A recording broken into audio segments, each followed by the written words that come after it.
At Sherry Fitzgerald Lettings, we look after your property. At Sherry Fitzgerald Lettings, we'll look after you properly. With more than 80 dedicated lettings experts across the country, we have the expertise, the experience and the local knowledge. With a commitment to quality service, we ensure a better experience for tenants and safeguard your investment return. We look after your property. We look after you properly. Sherry Fitzgerald Lettings. Let our experience improve yours. Visit sherryfitzlettings.ie. Good afternoon and welcome to Lakelands for this Energia All-Ireland League Round 12 fixture. Terenure College sit top of the pile and face off against Clontarf, who currently sit in third. There's a whole host of games going on throughout the afternoon and we'll have updates and results from all 24 2:30pm kickoffs. Kickoff here is at 3pm and we'll have full build-up, commentary and analysis to come. And joining me this afternoon for company is Mr. Dan Mooney. Dan, we travelled up from Limerick today. We can seldomly remember a weekend fixture-wise of importance as today. No, it's a big weekend for it. And it just seems to be that's the way the calendar's fallen. The results that happened last week and going into the tail end of the season, these head-to-heads, Terenure versus Clontarf, Young Munsters versus Trinity, Shannon UCD, Cork on Ballynahinch. These are all big, massive games and potentially season-defining games for 8, maybe 10 teams, maybe all 10 teams in Division 1A. And it's going to be a big weekend. We've got a full car park behind us here. Does it have the sense of a little bit of anticipation that it's just more than an Energia All-Ireland League? Does it have a little bit of knockout to it? There's a bit of that. Well, when it's these two teams in particular, because this was the final last season, it's entirely possible, there's a lot of rugby still to be played, but it's possible that we're looking at a preview of the AIL final again this season with these two sides, because they're form sides, they're big teams, they get their results depending on how things go. Obviously, lots of rugby still to be played, but with these two teams, it's a bit of grudge now, considering the final last year and considering the ambitions both of these teams are going to have to get their hands on silverware this season. So there's an extra bit of something to this match, and I think it's going to be a ding-dong one. Clontarf beaten in Castle Avenue by a high-flying Cork on team last week, 24 points to 12, picking up nothing from the game. Terenure, on the other hand, go to Trinity and win 12 points to 7. We've seen that they can mix it up. They can play sevens. They can play really tight. What kind of game are you expecting between both sides today? I mean, both of the packs are just massive. They're monstrous. Huge packs. And I think that's going to be the kind of winning and losing of it, because they're both happy to play that attritional style rugby, and they both can pass it out the back and move it when they need to. But whoever's going to win those collisions and win those big heavy carries, we know we're going to see them. Set piece stuff from mauls, from scrums, and the big heavy close in carries. The team that edges that is probably going to edge it on the scoreboard, but I can't see it being more than a 3-point game. By the time we reach the full 80, we're probably talking about 3-4 points in the difference between the two, and then it will have come down across those 80 minutes to a matter of inches and feet in those contact points. We covered the Young Munsters and Terenure Energia All-Ireland League game before Christmas. Dense fog, much better conditions here in Lakelands this afternoon. Thankfully it hasn't followed us from the south of the country, but aside from attrition, what you saw with Terenure, what would you be wary of if you were Clontarf today? Well, they'll attack from absolutely anywhere. Now they're a smart rugby team in terms of playing what's in front of them. Young Munster managed to get themselves in front in that game, and Terenure were watching for the weaknesses. They were looking for things Young Munsters were doing time and again to exploit it. So they got outside. Young Munsters were defending narrow. Terenure noticed that and started to get outside them. They're an intelligent rugby team like that. They will exploit weaknesses, so they can move the ball when they need to. Again, it'll be that forward battle thing, but because they're a smart team and because there's good leadership amongst this Terenure team, somebody is going to make a call at some point. Tarf are defending narrow, Tarf are defending too wide, bring it narrow. And the result, that's what you're afraid of, is if you make a mistake, this team will exploit it. If you make it 2 or 3 times, this team are going to score out of those opportunities. They're a smart rugby team. Kick-off in this game is at 3 o'clock. Let's turn the focus to Young Munsters against Trinity for a moment. You'll be frantically checking your phone. That game has already kicked off at 2:30. The importance of the movement in the league in terms of the top 6, as you rightly pointed out, Ballynahinch make the trip to Cork on, and the game in Greenfields today between Young Munsters and Trinity. there really is no room for error across the board here at both ends of the table today, is there? No, and this is why I'm saying potentially season-defining games across 8, maybe all 10, because if Young Munster don't get the result they need today, it makes the top 4 really all not out of reach, but it becomes a much more difficult proposition. If Trinity get the result, that's kind of putting them in the position they need to be in for that top 4. Same for Hinch and Corkcan. It's just going to be those big season-defining games. A word on the clubhouse here, a bustling environment in Terenure College. We were in the bar earlier for my waddies, not any beverage of other sorts, but just a word on where the league is at the moment and the Energia All-Ireland League in terms of quality and the supporters. It's fantastic to see a club like Terenure and Clontarf really being at the hearts of both their communities. Yeah, it is. Here, that's a thing that's improving year on year, and I think the product, the AIL product over the last couple of years has improved. The standard of rugby has improved, and then fans enjoy that. Fans are becoming part of that and part of their communities and taking part in the social aspect of things. You're seeing the players connect more with the fans, and that's crucial for the AIL going forward, that people have that connection with their club and the club has that connection with their communities.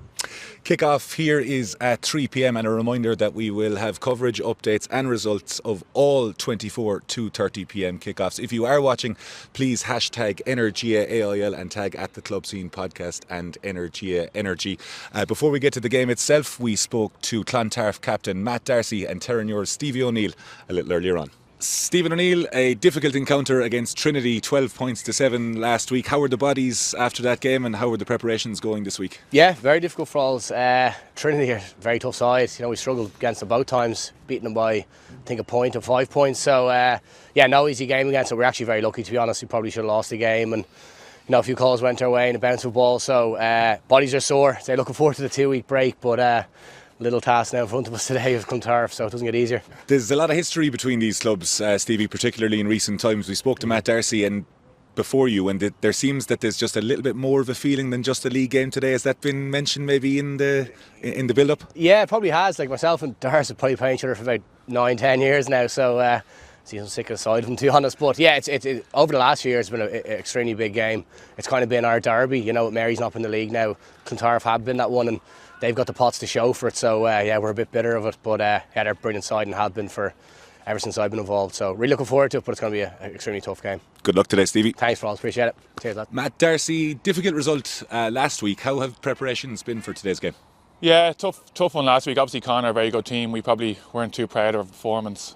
So preparations, as you can imagine, there's a bit of an edge. There's a few changes, which is great. A few people out to prove a bit of a point. So we're really looking forward to the game today. There's a lot of history between Clontarf and Terenure, particularly in recent times. What are your team going to need to do well today to get a foothold in the game? Yeah, we've had some really tough matches over the last couple of years in particular. It's obviously a very hard place to come and play. So first of all, we have to front up. We have to make sure we match them physically, and then obviously we'll try and move them around the park a bit if we can and execute in our shape, which we think will get the job done. Thanks for your time, Matt. Lovely. Cheers. Good afternoon and welcome to Lakelands for this Energia All-Ireland League Round 12 fixture between Terenure College and Clontarf. I am Daragh Frawley and I'm joined this afternoon by Dan Mooney. Dan, there has been quite a sense of anticipation. The atmosphere is building nicely and we're in for a cracker today. Look, as the two captains were saying before the match, there is sort of a sense of cup final about this. I mean, we're only round 12. There's still plenty of rugby to be played for both of these teams in the league. And that's just in the regular season. That's before we get to post-season. But there is something about it, probably because the two of them were in the final against each other last year on that silverware on the line, and of course Terenure on an unbeaten streak that lasted most of the season last year, only to be beaten by Clontarf here. So there's something of a grudge match, a kind of a feel of a cup final off it, even though it's a regular season league game.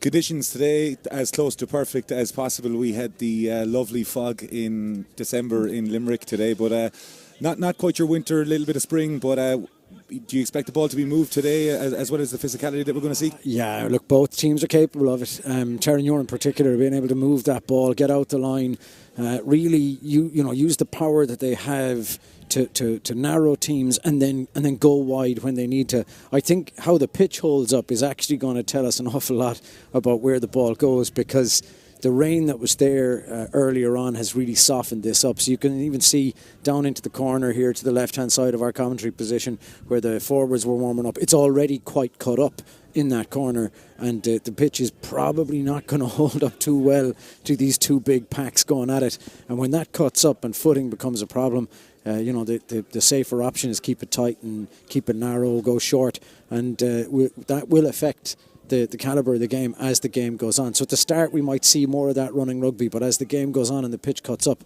we're going to be looking at a real close-edged, fairly bitter and embattled game of rugby, and that's exciting stuff. Dan Mooney firmly in with the forwards there, like he never was on the field throughout the Energia All-Ireland League. Let's switch our focus to the table for Energia All-Ireland League Division 1A. We spoke in pre-game to both Matt Darcy and Stevie O'Neill.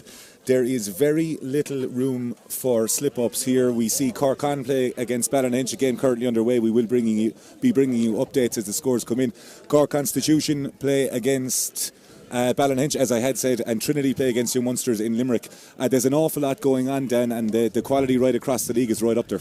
Yeah, those games, when we said it in the pre-match, the potentially season-defining games, Young Munster get a result, they're very much in the hunt for that top 4 position, and it puts Trinity under tremendous pressure. Shannon and UCD down at the bottom end of the table, that's going to be massive for Shannon. They're going to need to get something out of that because UCD leapfrogged them should UCD get the result. And of course, Corkon, Ballinhinch, Hinch still very much in the hunt for a top 4 position as well. Corkon trying to put some pressure on Terenure, Clontarf trying to climb above Corkon. It really is all to play for. It's one of those days where the results could be absolutely anything, and the table we've got now with Terenure first, Corkon second, Tarf third and Trinity fourth, this could all be shuffled and reshuffled again by the time we reach full time in the other 8 games that are going on, which will be finished around 4, and then when this game ends about a half an hour later, that could remove the table again. So it's going to be a real movable feast, that table, all day long as scores go in and as results come in. Indeed it is. All going on here in Energia All-Ireland League right across the 5 divisions. As we said, we will have updates and results from all 24 2:30pm kickoffs.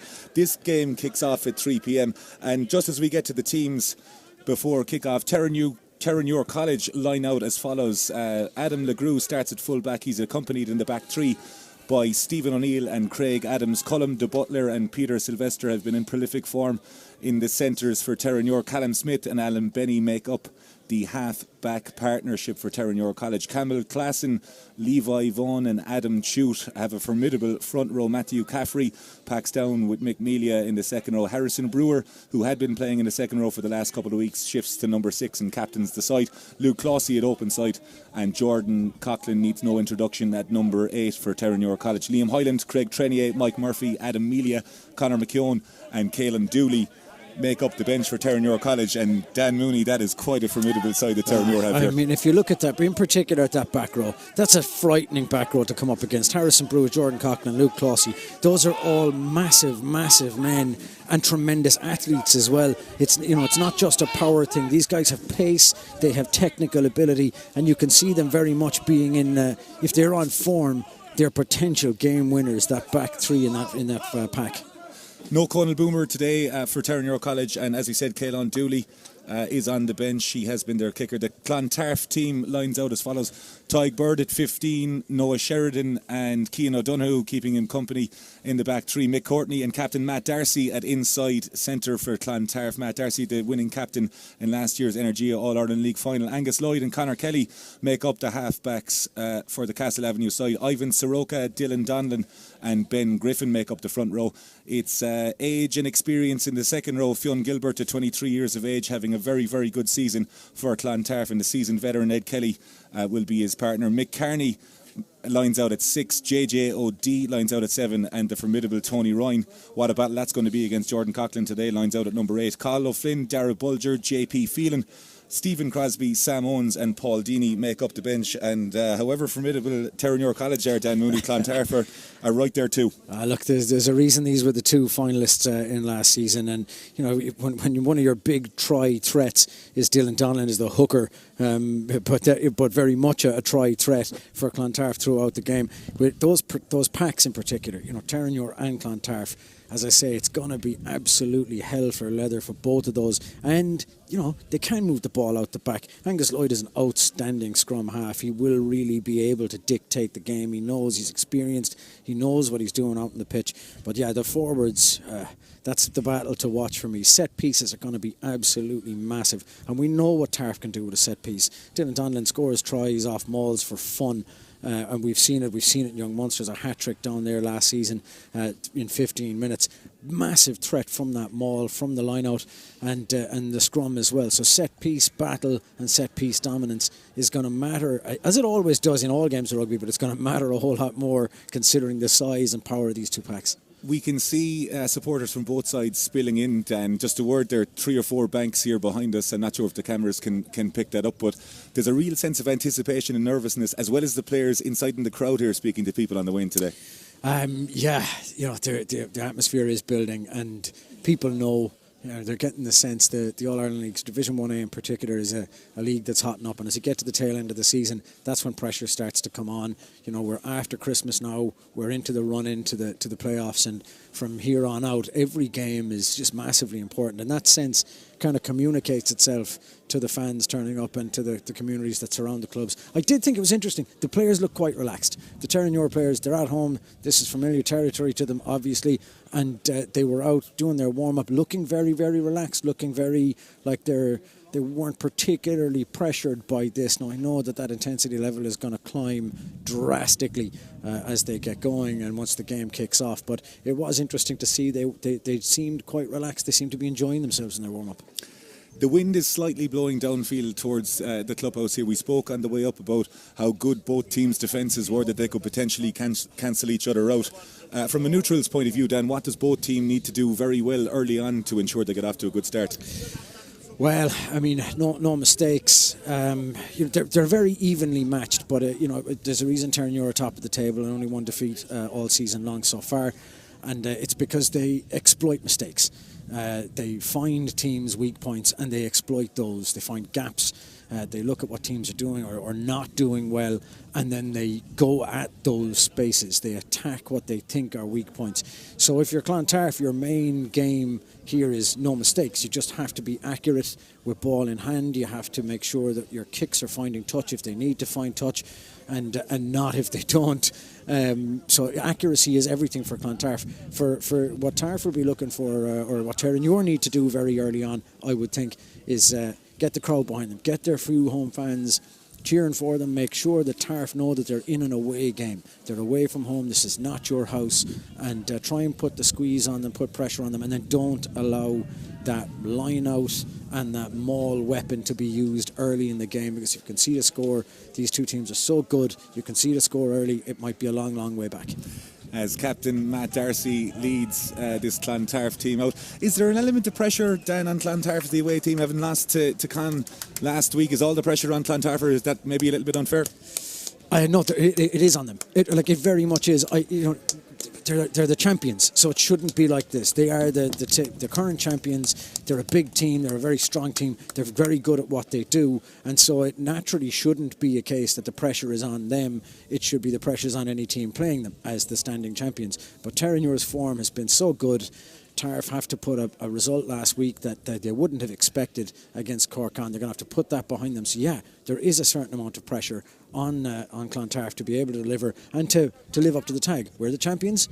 Got to get out there and do what champions do. At Sherry Fitzgerald Lettings, we look after your property. At Sherry Fitzgerald Lettings, we'll look after you properly. With more than 80 dedicated lettings experts across the country, we have the expertise, the experience and the local knowledge. With a commitment to quality service, we ensure a better experience for tenants and safeguard your investment return. We look after your property. We look after you properly. Sherry Fitzgerald Lettings. Let our experience improve yours. Visit sherryfitzlettings.ie.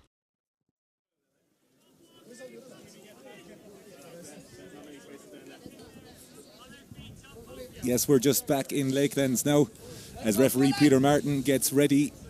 Dan Mooney, the unenviable task. I'm going to ask you for a winner and a score result.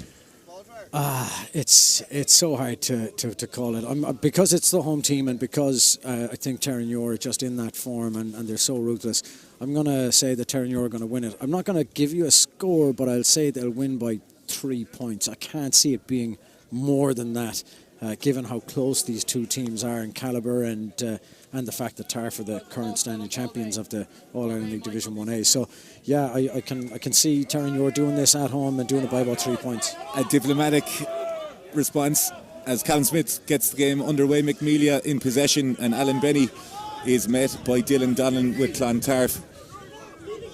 Atmosphere is electric here in Lakelands. It's a good carry from Campbell Classen.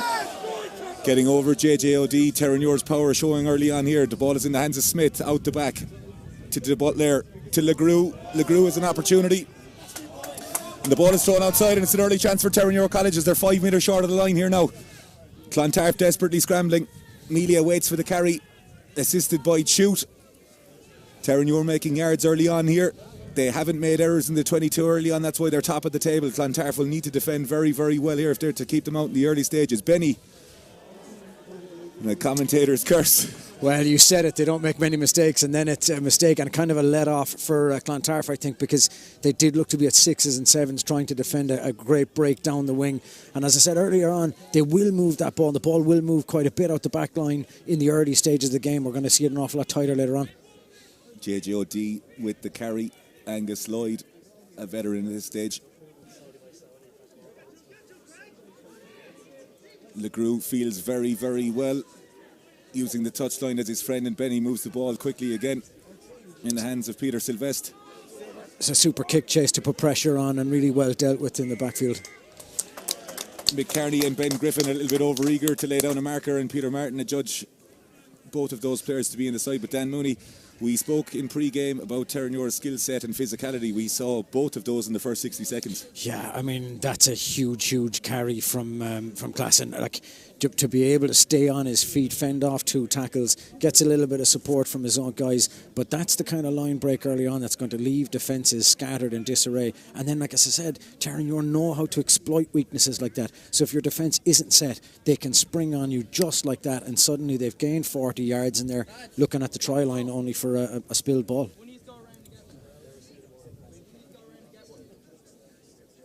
Callum Smith is on kicking duty. Regular point scorer for Terenure College. Caelan Dooley is on the bench today. Smith having a stellar season. Wind slightly assisted to Terenure in this first half as Smith lines up. Clean connection.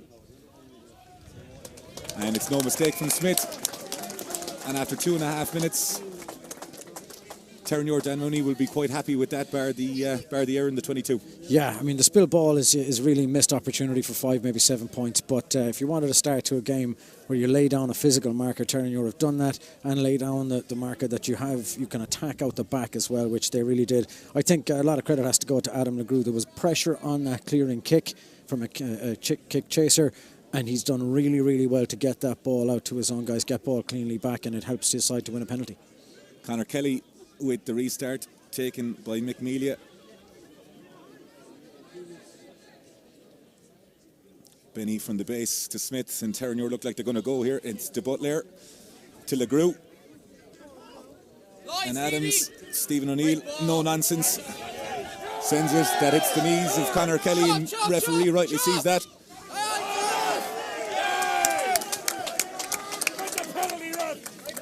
And it's a knock on from Tarf, and Terenure will let us come here. Good play from Terenure then. A good play from Terenure, but it improvised a little bit because Tarf weren't buying it this time around. Terenure moved that ball out the back line and Tarf are ready and waiting for them. So O'Neill has to put the kick on it, and really under very little pressure. That should have been cleaner ball for Clontarf, and Terenure will punish mistakes like this. It was a fairly routine kick up the sideline. Tarf needed to get more composure and more control when they had their hands on that ball, and to spill it forward allows a platform even this deep, even at the halfway line. Terenure are a threat from here with the ball. First scrum of the game, Classen, Vaughan, Chute, Soroka, Donlan and Griffin exchanging pleasantries, inaudible from where we're standing. But this is going to be a fascinating part of the game throughout then. Yeah, and these are two quality nines as well. I mean, the packs are going at it, but two quality nines, and Angus Lloyd and Alan Penny, they're top operators in the AIL. So it'll be interesting to see how they marshal those forward packs. Solid scrum. De Butler going to width again. Adams hits Sylvester on a flat line, and again there's about 30 metres gained through the wide channel. They decide to go at the back here. Decoys. Smith on the move, but referee Peter Martin, who's been sharp so far this afternoon, says crossing. Great play from Terenure to get the width there. The line, the really deep line from Sylvester is outstanding, and it's such a soft little pop-up pass into his hands, and so it's a big threat. But I think Tarf are organised now. They were a little bit disorganised there from the kick-off, and they weren't quite themselves in Terenure attack. But Tarf looked much more organised, much more ready to deal with that threat now. Conor Kelly's trusty left boot has Clontarf just inside the Terenure half, and an opportunity for them to attack off their first set piece. But Dan, Terenure, as you've rightly pointed out, have really set the barometer. The pressure valve is straight off. They're not waiting to get into this game. No, they're not, and they'll go after teams. They'll do this now for a little while. They'll move that ball out the back, and they'll have those deep running lines from Adam LeGroux and from Colm de Butler, and they'll test Clontarf. And then after a few minutes, they'll go narrow, and Jordan Cochran will carry a ball and smash in and basically announce, we can do it this way and we can do it that way. It's up to you to be able to live with us. And so far, they're laying down that marker. Tarf, I think, are going to come back into this a little bit once they're organised and settled, and they will have answers. It's going to be a tight game. 5-man line out for Tarf, Fionn Gilbert, Mick Carney and Ed Kelly. The options, they elect to go for Gilbert at the tail, and it's a great dart from Donlan. Lloyd hits Kelly. Kelly hits Darcy straight up the middle. The captain with a little half break, ably assisted by JJOD, who has been a totemic presence for them. Lloyd again to Kelly. Kelly attacking the line, drawing in defenders. Mick Courtney hits the ruck. It's Tyke Bird, known as the Birdman by the Castle Avenue crew. Carney with a lovely little offload to Kelly. Terenure faithful make a call. A little bit of indecision from Tarf there again. Carney carries very, very hard. He's cut down by Chute. Lloyd again. Lovely delivery to Kelly, who hits OD on the outside, galloping. OD throws the ball inside, and it's Lloyd, as all good nines do, and it's going to be the first try this afternoon in Lakelands. And a hush descends to our right, but the Castle Avenue faithful to our left are delighted, and that is a top-level try. Dan Mooney here. Well, look, they were lacking composure earlier on. They're not lacking it there. OD's involved twice. 2 big breaks from the number 7. He's done really, really well. I'm on 2 separate phases, maybe about 4 or 5 phases apart, to get past the line, get over the line. Kind of Clontarf announcing that anything you can do, we can do better, and they get the break that they need. Super a support line as well, running on the shoulder from Angus Lloyd. As you say, good scrum half will always do that, be present for that, and super score for Clontarf. And it's the first time we've seen them with ball in hand, properly and composed, and this is what they can do as well. Yeah, we've seen over the last number of years that Tony Ryan has been the go-to man for Tarf off the back of those 5-man lineouts. A shrewd signing by Tarf throughout the year. JJOD coming from Old Wesley, but he has really set the bar in the midfield there, and Terenure will not be happy with that D. But again, it's another intriguing battle, and one of a number of battles. Yeah, it's good. It's kind of the ideal start, really. Terenure get their 3, and Tarf answer with 7, and we're going to be in for a really good game here. But as I said before, Tarf or Terenure are a very smart team, and they'll make sure that they're not going to get caught by OD again. They'll be watching him, doubling up on him if they have to, and they'll get at him and not allow those carries. Ball claimed by Cian O'Donoghue. A little bit of argy-bargy here going on in the ruck. Whether touch judge has seen it. All is fair in love and war. Michael Mealy is not really happy about what's going on down there, and he's making it known. Conor Kelly. Angus Lloyd tries to hang that ball up, and it's Coughlin on the carry. And he's taken down very well by Mick Courtney. Great clear out there from Chute. Kelly looked like he was over the ball, but Sylvester tries to step inside the turf, a little bit soft underfoot, and Matt Darcy gets to grips with his opposite number here. Terenure spreading the ball both sides. They're getting good width here on the right hand side. De Butler is looking for a crossfield kick, but Smith elects to kick in behind Kelly, trying to make up the ground. An unfortunate bounce from a Terenure perspective, and Kelly decides, let's have a breather, and Terenure will have an attacking line out on the 10 metre line in the Clontarf half. Yeah, I mean that's the stuff that this game is going to be made out of. Really, across 80 minutes, is we're going to see those battles like we saw down in the corner, just down here where Michael Mooney was getting involved. It's going to be tough. The clear outs are going to be tough. The defensive rucking is going to be tough.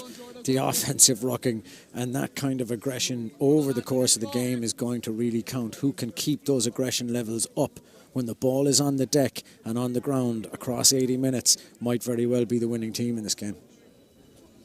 We are 10 minutes in here in Lakelands. I think it's fair to say it's been good value for Tenor at the gate. Yeah, one try, one penalty. But what we're seeing in terms of the abilities of both of these teams to move that ball and to find gaps in defences. And, as I said before the match, Terenure did look quite relaxed. They don't look quite so relaxed now. They're out on that pitch. They know they're in for a game. They know they're now chasing a game, and they need to be good. Great take from Brewer at the tail of the line-out to Smith, and Coughlin carries very hard. Kelly gets to grips with him, but Coughlin, as always, makes yards. Smith again, first receiver.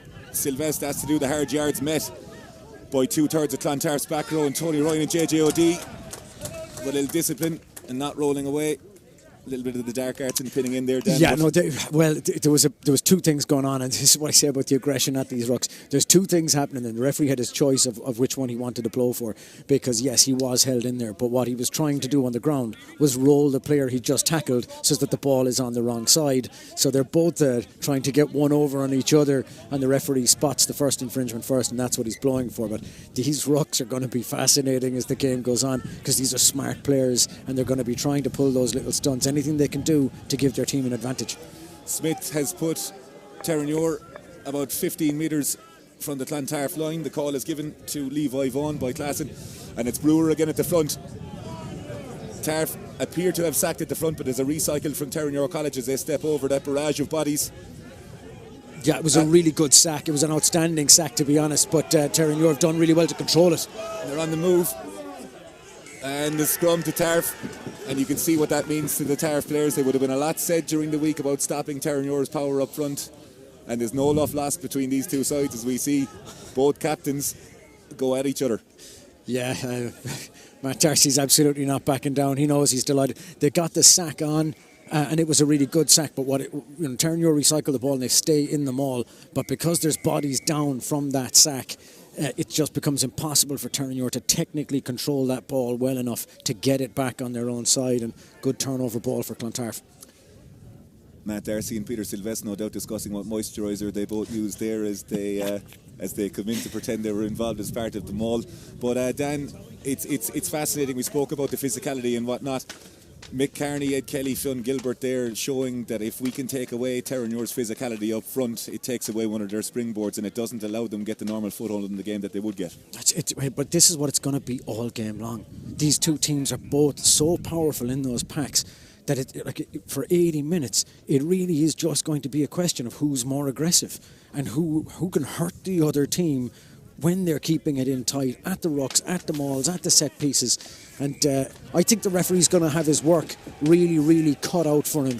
And in terms of keeping these teams organised, because that aggression levels as they go up, we're going to see more and more of those handbags and little getting in each other's faces. This is a real rivalry. It reminds you a little bit of the Sunday of the golf, because to our left it seems like a green far away where the Clontarf fans are shouting, and they were shouting because Clontarf were rewarded the penalty.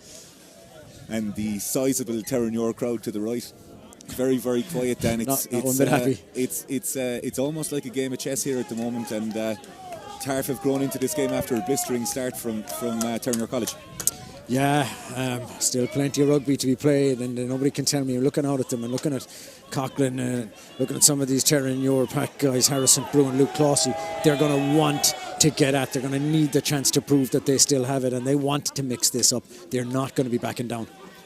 Carney with the take, his familiar blue scrum cap, and Tarf's good set in the maul. Terenure College, it's an old adage in the game to do the basics well and not to give teams easy outs, but Terenure have given 2 penalties away, and for all intents and purposes, Dan will have given up more likely 60 to 70 metres of possession. Yeah, look, Adam Chute's picking the mud off the end of his boots. That's what's happened there, is he's slipped. He's just lost his footing. I don't think it was a case of indiscipline, but having lost his footing, he now interferes and with the maul, and therefore is deemed to have brought it down. 2 penalties in a row, and now Clontarf have gone 50, 60 metres up the pitch, and now they're in the ascendancy, now they're attacking.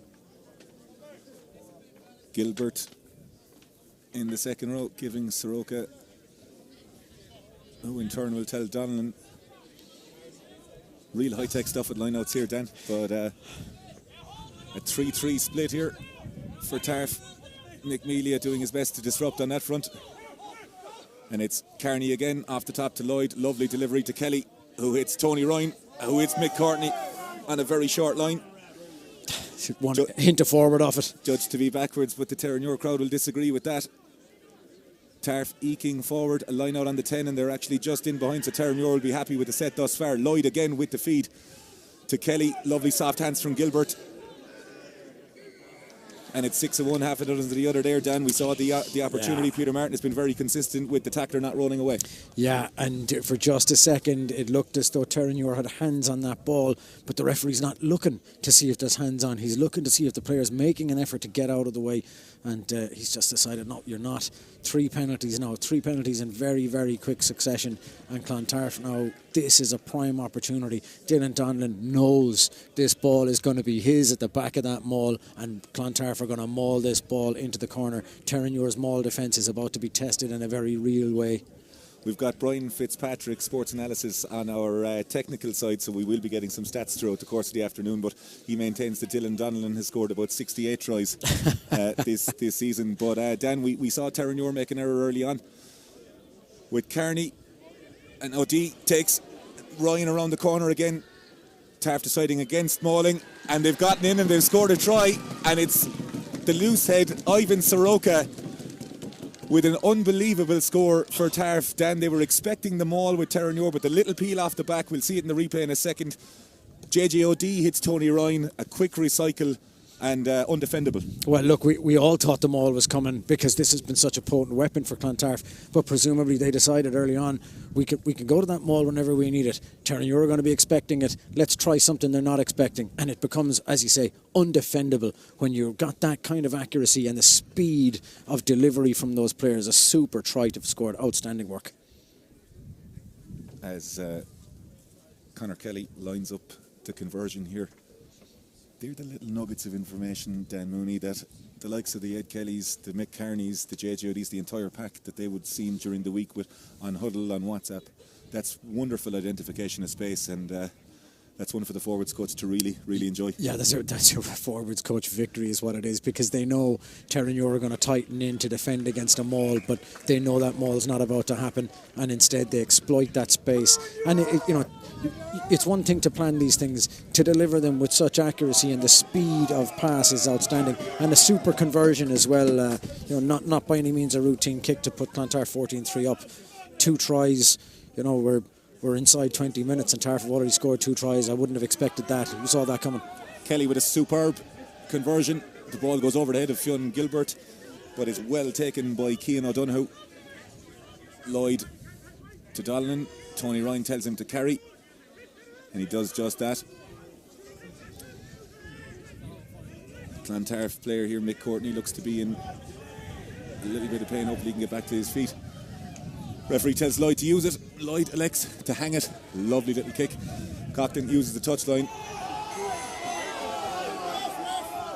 And JJOD adjudged to have been a little bit high in that tackle.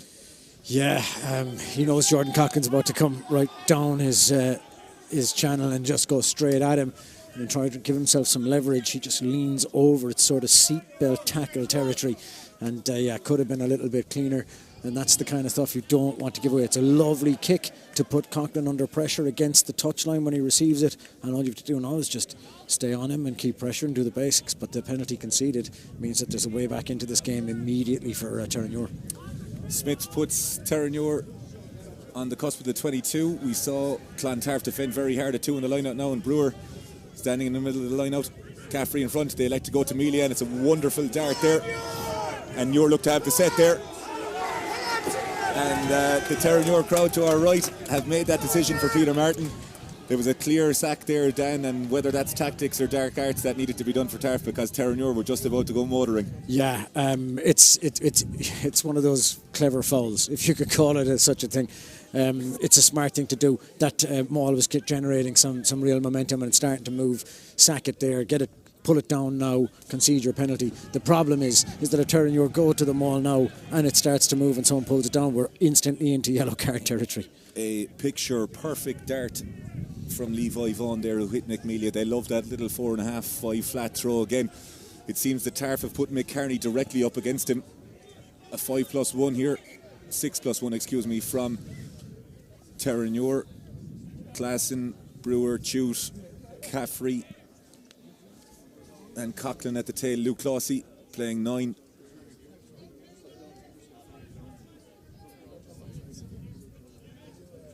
Little bit of jiggery pokery here from Dylan Donnellan asking is he allowed in the line-out, and they tried to go for the little sneaky ball up front, but O'D, who's been very formidable with ball in hand, will be relieved as it was his penalty that ended up getting them in this position in the first place. And Tarf for the moment have survived an uncharacteristic error again from Terenure in that 22, and I mean, it's for free. It's a free exit. Clontarf will take that all day long. They're 14-3 up now. All they need to do is do it all right. No mistakes, and they're in a really strong, commanding position. So when you give them free exits like that, they'll eat that up all day long. Angus Lloyd with a wonderful exit there. The conditions quite tricky. You might be able to see the flags on screen, but there is a wind blowing into that right corner, which wouldn't favour a right-legged kicker. But Lloyd thus far up to the test. Terenure again with the line out. They go to Brewer, and Muir again look to set them all, but Peter Martin has said that Levi Vaughan's throw wasn't straight, and we will restart with a Clontarf scrum. Dan Mooney, you cannot take your eyes off this. No, great stuff, super stuff. Two of the top teams going at it, and I think Terenure will be really, really unhappy with their own lack of accuracy. Very early on in the game, there was 5.7 points coming for them. All they had to do, keep it simple, keep the ball in hand. They've knocked the ball on, and they get a penalty and go 3-0 up, but having missed the chance to take 5 or 7 there, they've coughed up 14 and haven't been able to be a real goal line threat since that moment. They haven't really shown, in the red zone that they have what we know they actually do have. They haven't shown they have in that red zone to put pressure on the Clontarf defence and put pressure on that try line. First scrum was even keel as Lloyd gets ready to feed, and Donlan with the hook. Ball is at the right leg as Tarf look to have a little cut here, and they do walk it around, and you can see what that means to Ivan Soroka, and there is a little bit of a hush descended again on the Terenure faithful here as Tarf are quietly, physically going about their business. We said it before the game that one of the things Terenure had to do, or should be doing very early in this game, is getting the home side behind them. They needed to let Clontarf know you're coming into our territory, but that hasn't happened so far. And Ivan Soroka's really obviously delighted with the scrum effort there, gets another penalty, and that penalty count is really starting to stack up now against Terenure. They're going to have to get that in order, because if you keep giving up these penalties, you get no territory, you get nothing out of it, and the game gets away from you very quick. Line out right in front. We actually heard the call, but we'll keep it to ourselves there, Dan, as Donlan gets ready to throw into the line out. And it's Gilbert. And it's adjudged to have been crooked there. And also a score from, as you might have guessed, I'd be keeping a very close eye on Tom Clifford Park. So half time between Young Munsters and Trinity. Young Munsters 7, Trinity 6. So Young Munsters in the position there. We're trying to get a few more half time scores if and when we can. If anyone has Valium and Lakelands, do drop them up to Dan Mooney at half time. Oh, very relaxed. Very relaxed. Come on now, Griff.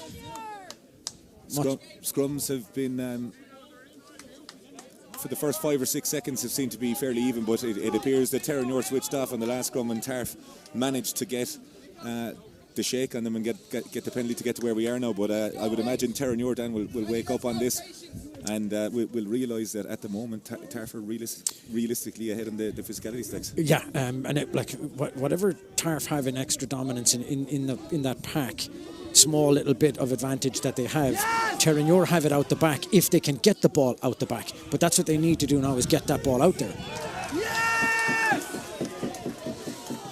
Yeah, both these teams are very, very close in terms of where they're at calibre-wise. I think Tarf shade this in terms of power and in terms of set piece. Terenure balance that out if they can move the ball out the back, where I think there is their stronger hand. But so far they haven't, not in a while, we haven't seen them be able to get it. That ball needed to come out of that scrum immediately. Out the back as fast as you can. Don't leave yourself under pressure. But they left it in there and now they're under pressure. Yeah, there's a little bit from seeing that there where Tarf went against them in the scrum that maybe on the secondary hit Terenure weren't ready for it. They thought that they could have a little cut off them, but it seems that unit of Donnellan, Soroka and Griffin, accompanied by Gilbert and Kelly and Mick Kearney, the entire pack even, really seemed to be able to get that secondary hit on. So it'll be interesting to see if Clontarf are deciding to go for a secondary shove here, or if they're happy to play off the back of the scrum as Lloyd. Undoubtedly they're going to go again. They're going to shove this. They're going to try and get another penalty. They think that they can, so why wouldn't they have a cut? Better scrum from Terenure. Lloyd attacks the line, out the back of Darcy, out the back of Kelly. O'Donoghue has the ball in hand, decides to carry, caught down by Sylvester. Looks to be hands on the ground there, but Peter Martin says it was the first man.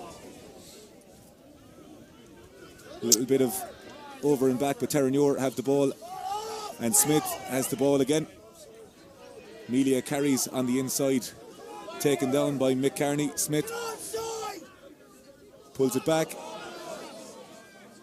Sylvester, the groans from the Terenure crowd, not the silky skills that they are used to, but Coughlin carries very well, brought into ground by O'D. But Peter Martin says it's a penalty to Clontarf, and in terms of where we are in the game, Dan, this has been a pretty much picture perfect opening 27 minutes for Clontarf. Well, that last penalty is all Dylan Donlan. He gets over that, he gets his hands on it, and Jordan Coughlin realises the only way he's getting this ball back for his team is if he rolls on the deck and tries to get Dylan Donlan's hands off it. But Peter Martin was watching, he knew that was coming, and gives the penalty. Penalty count now really starting to stack up against Terenure, and you're not going to win a game giving up penalties which give up 20, 30 yards every time someone kicks it, and the Terenure just need to compose themselves now if they want to come back into this game, because right now Tarf have a kind of an edge in the terms of the physicality and the physical dominance in the game, and they're also climbing in the penalty count. Soroka gives his call to hooker Donnellan. Tarf setting their line out 2 metres outside the 22 here. They're a 4 flat setup which gives credence to the maul, but O'D again peels and hits Darcy, who's met by Vaughan. Darcy making some great yards there. Terenure just outside the 22. Tony Ryan caught down by Sylvester as well, has got through a lot of work. Kelly tucks the shoulder as he's met by 3 Terenure players, does well to recycle quickly. Kelly again, Mick Courtney on the inside line, well marshalled by Terenure. Kearney sets up, they hit Kelly instead again. The veteran second row, Lloyd to Kelly, front door option to Donnellan, again puts on some footwork and he's cut down by Callum Smith. Kelly short to Tony Ryan. Tarf just staying patient through the phases here as JJOD. Terenure looking to get latches and low tackles over the ball. Darcy hits Courtney, lovely little steps inside his opposite number, Colm de Butler. You could cut the tension with a knife here in Lakelands as Tyke Bird picks up the ball, but Terenure managed to get a tackle and push Clontarf back for the time being. JJOD occupying the far wing where no forwards coach wants his forwards to be.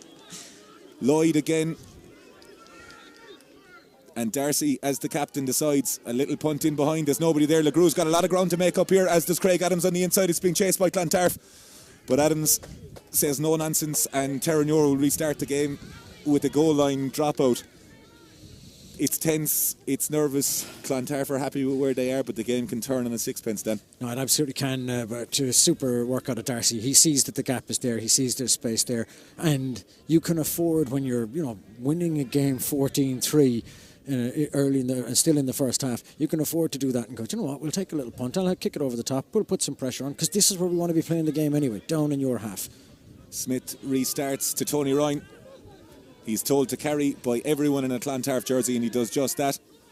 He's caught down in the middle of the pitch. Kelly, Gilbert, Griffin, good skills from the tie-day prop. Donnellan hits on the touchline, and Clontarf have an opportunity here. They're motoring down that right touchline in the hands of Noah Sheridan. That's a super step from Sheridan as well, outstanding work. Kearney again with a great carry. Clontarf eking the yards here again. They're into their shape. Darcy stands in first receiver, decides to go out the back to Tony Ryan. He's got Bird outside him, and he's got O'Donoghue, and O'Donoghue's going to stroll in here again, and Clontarf lead 19 points to 3. Lakelands stunned into silence here. Dan Mooney, 30 minutes on the clock, and Clontarf in sensational form. 3 tries inside a half an hour, and showing what they're capable of when they go out that back door. Nobody would have predicted this before the start of the match for Clontarf to be so good, but it's built on their breakdown work. So every time that they carried multiple phases before they've come to this scoring play, but multiple phases they carry, Terenure have 2 or 3 players available to try and get over the ball and poach it, but Clontarf are so aggressive at that breakdown that they always get their own ball back. No matter how hard Terenure work to try and get over the ball or trying to get hands on it, Clontarf's work at the breakdown to secure their own ball is outstanding, and it just means that they're always going forward and they're always developing momentum all the time. Matt Darcy with 2 pivotal moments in the build-up to that little dink over the top, which led to the 22 dropout, and he stood in first receiver, threw the ball over the back. But the skill level of 1 to 15 from Tarf so far, Dan, has been immense, as Kelly manages just short. So it's 19 points to 3, Dan, but as we were saying, the skill level of that Clontarf team that we normally associate with power that will bludgeon you to death, they're here to play ball, and by God, they're playing it. Yeah, and really unexpectedly, because we know that they're a good team. Of course they're a good team, current champions. But you expect the power game, and they have that. We've seen that at the breakdown. What we weren't quite expecting was just how willing they are to run that ball and put width on it. Smith restarts, and Clossie is off on a gallop. Tarf at their most vulnerable on the restart, doing their best to slow it down. Benny Brewer, lovely little hands to Claassen. Smith again to Sylvester. He throws it. Adams has to check his feet, but he has an opportunity. Sheridan does well to cut him down on the inside. Terenure about 15 metres from the line. Harrison Brewer and a number of Terenure players claiming an infringement. Peter Martin says play on. Tony Ryan flies off the line. Textbook tackle. Benny to Caffrey, met by Donlan and Tony Ryan again. An air of hush falls over Lakelands. Benny hits Brewer out the back. Sylvester has it in hand, elects not to pass it to Butler outside. And it's going to be a penalty here to Muir. Yeah, that's more like it in terms of Terenure, what they're capable of. And I know that he doesn't get the offload, Sylvester, with the Butler outside, but I think he was juggling the ball slightly. The pass was a little bit behind him. Super hands to be able to collect it. They have elected to go for the posts. Harrison Brewer venting his, giving his thoughts rather, to Peter Martin as he goes and has a chat with Clontarf. And as we said, Dan, the game can change very, very quickly. Are you surprised there that Terenure maybe elected to go for 3? No, I'm not. There's still lots and lots of rugby to be played in this game. We're only 32 minutes in.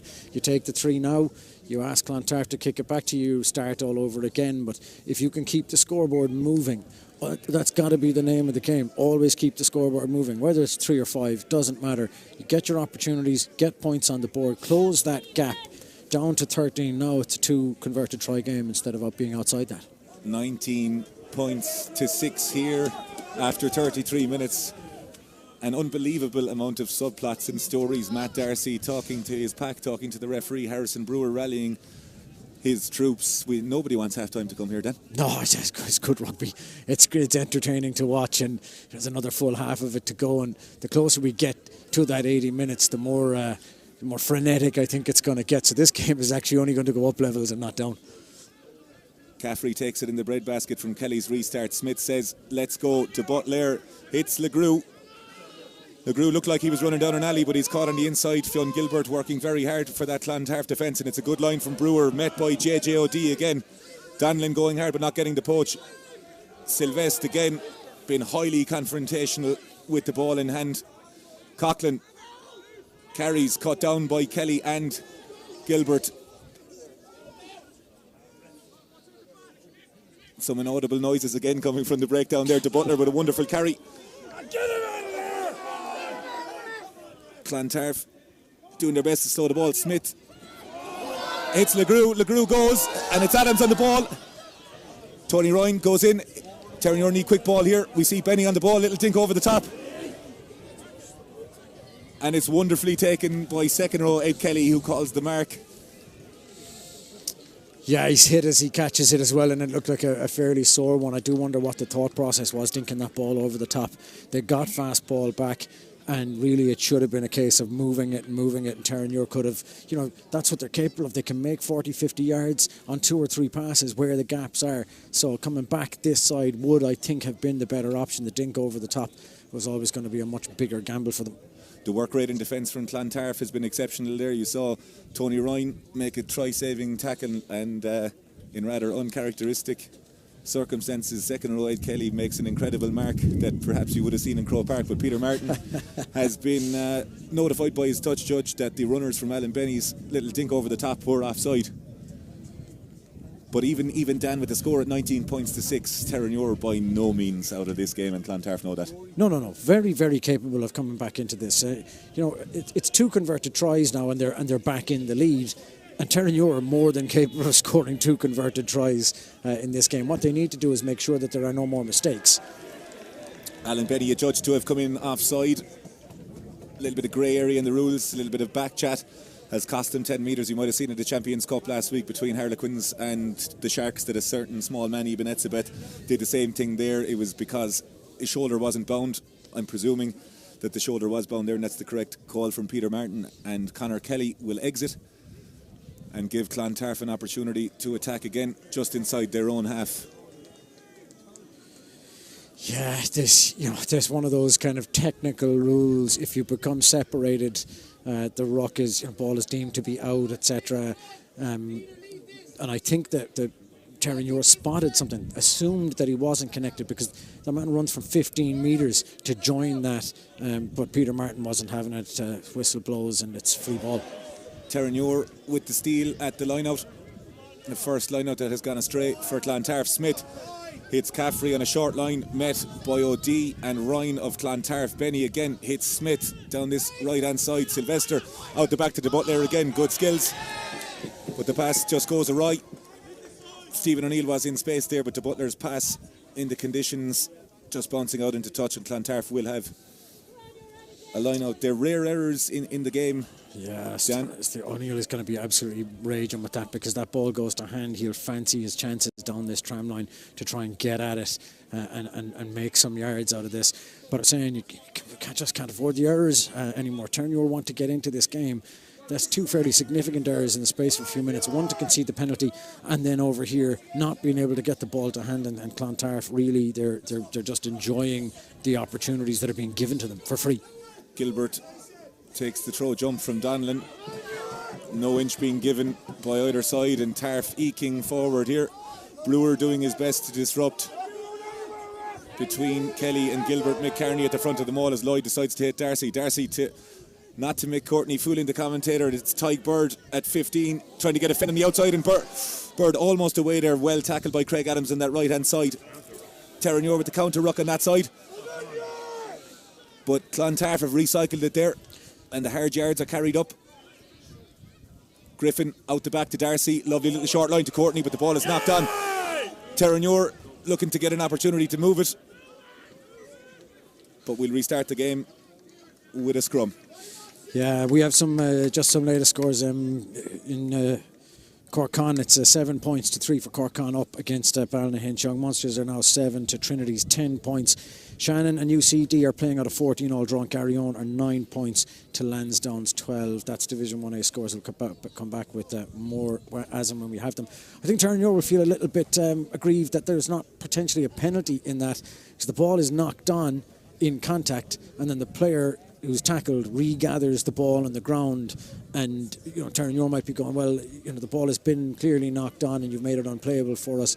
Could have been appealing for a penalty. They don't get it, and so it'll be a restart from a scrum instead. I've said it once already, Dan Mooney, all is fair in love and war, and I'd much rather be standing where we are rather than where Peter Martin is, but he's doing a very good job thus far. The set piece has been intriguing thus far, Dan, but Terenure seem to have gotten, through Simon Malone and Emmett McMahon, the word in to shore up the scrum, and they look to make a launch play off this. Yeah, I think that half-time can't come quick enough for Terenure, to be honest. They'll want to get in, regroup, have a chat. 40 minutes then to come back out and do the job that they came here to do. But at the moment, they're struggling to make a mark. They haven't really threatened the try line tremendously in this half, bar that a first attack in the first few minutes that should and could have been a try, really. No touch from Smith after the penalty from Terenure. Ivan Soroka judged to have gone off his feet. But O'Donoghue runs the ball back. O'D again breaks the first tackle, gets an offload to Tony Ryan, and he's off on a run. He's tracked down by Coughlin, but cut down by Smith ultimately. Coughlin tries to get over the ball, and Peter Martin, the referee, says that a Clontarf player has gone in the side. And just like that, then the decibel levels go straight up again.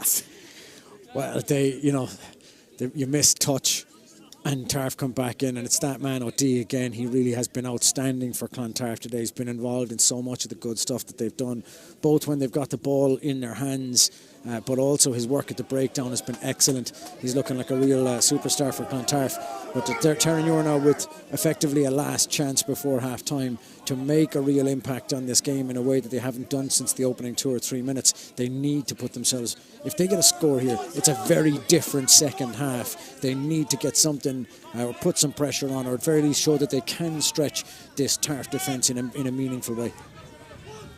Vaughan throws to the tail, but it's over the top, and Donlan has the ball. We are in added time as to whatever Peter Martin has decided to add on. Harrison Brewer has managed to turn the ball over though, and they move it again to Smith, and it's in the hands of Sylvester again. Tarf on a drift defence, they're going to be caught out wide, are they? But the ball just doesn't go to hand, and Peter Martin says that's the end to a frantic first half. Dan Mooney, sum that first 40 minutes up for us. Look, it's as we predicted before the game started. It was always going to be about physical battles, and even though Clontarf have shown they can throw that ball around, they give themselves the licence to do that by winning breakdown battles. That's what they've done. When they've got possession in the Terenure half, they've managed to keep that possession by having that strong pack, winning at the breakdown, giving clean ball back for Angus Lloyd to be able to get his hands on it, and then he sends his team out. But it's that physical stuff first and foremost. We've seen it in the scrum. So, you looks like you've got parity between the two sides when the first push comes on, and then Tarf edge it slightly with the physicality, and they start moving the scrum a little bit. At the set pieces, at the mauls, Tarf have had just about the edge. And so it is, no matter how good the ball has been when they've thrown it around, it's the physical battles that Tarf have been winning that are the difference between these two teams. And Terenure are going to need to up it a little bit in the second half. They're going to need to use the advantages they have, which is more backline accuracy, which they badly need in the backline, but also they're going to need to up their aggression levels at the breakdown to try and really put some stress. As it stands right now, Dylan Donlan's having an outstanding game. So is Ivan Soroka and Ben Griffin in terms of the work that they're doing at the breakdown. And of course, JJ O'D and Tony Ryan have been popping up everywhere, both defensively and offensively. And that the effort that they're putting in, the physicality that they're bringing to this game is likely the difference between the two teams.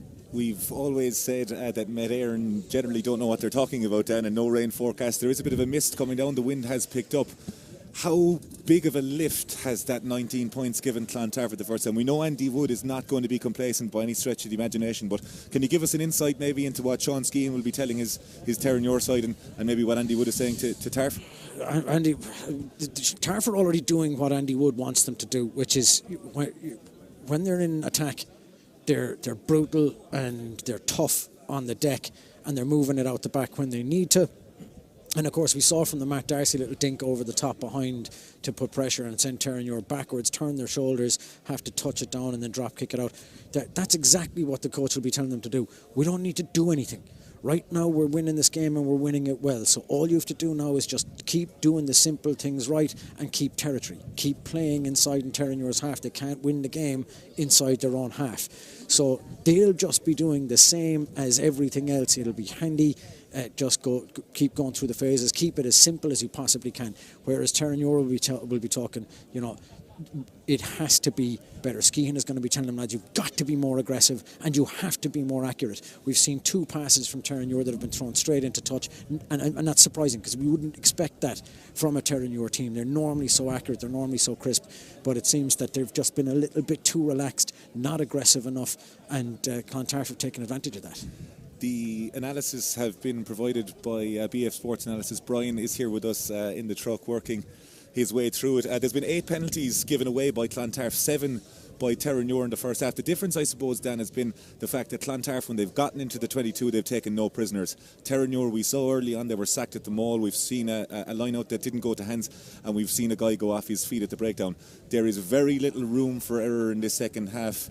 For either side, but particularly for Terenure. No, they can't afford mistakes. They just can't, because Clontarf have shown that they'll take advantage of those mistakes. They'll kick the penalties long, give themselves a set piece that they know they can do very well at.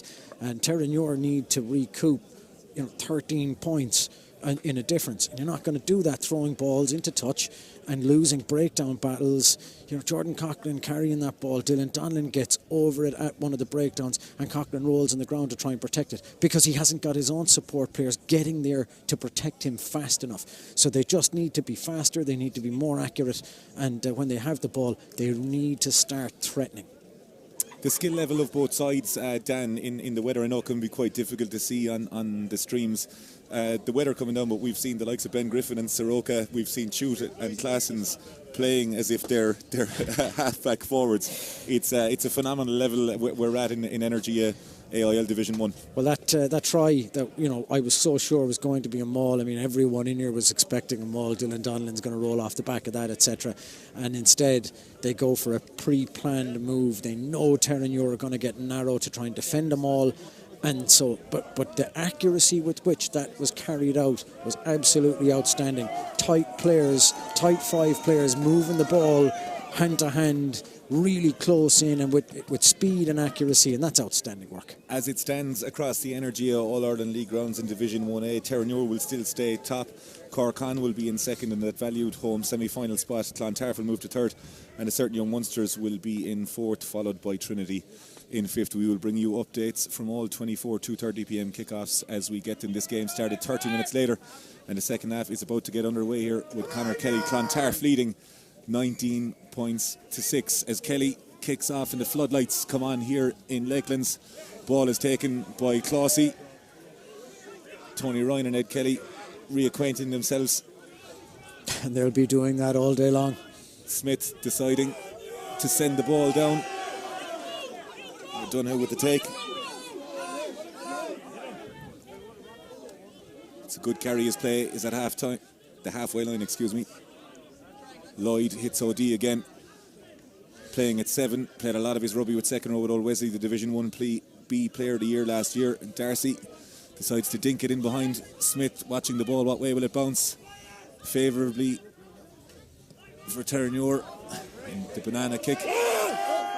Lloyd doing extremely well, using every single inch. That's outstanding work from Angus Lloyd.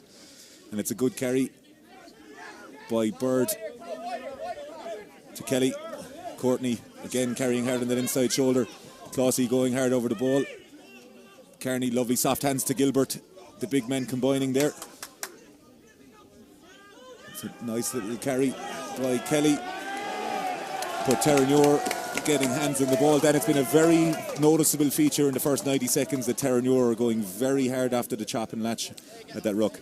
Well, because they have to, because this is where they were losing in the first half. They just couldn't get over those rucks in the first half. They weren't dominating rucks. They were losing every one of them. And this has been the hallmark of what Tarf have done well for the first 40, was control those rucks and get at them to a point that Terenure were always going backwards. This time they've obviously had a word and they're not going to be bought, or they're not going to buy it this time around. Terenure getting to the ball fast, getting there with protection, and they'll be delighted with that as a start, because if they can keep that going, that'll shift the momentum of this game.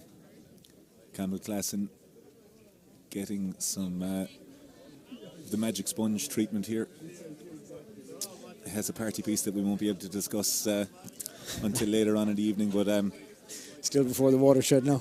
Smith with his trusty right boot sends Tarf marching backwards, and Terenure will have a line out on the 10 metre line. And you could just hear the crowd trying to get into the game for Terenure. They were in a nervy game last week. They have come back from the death in games, but they're going to need to get a foothold and really put Tarf under pressure. Yeah, they need to get into the 22. They need to have that ball inside the 22, and they need to start putting Clontarf under real pressure for their try line. Clontarf with a sack again. Melia, the reliable man with the take. Benny hits Coughlin, who meets Donlan. Coughlin again, always making yards. Klassen perhaps not expecting that one.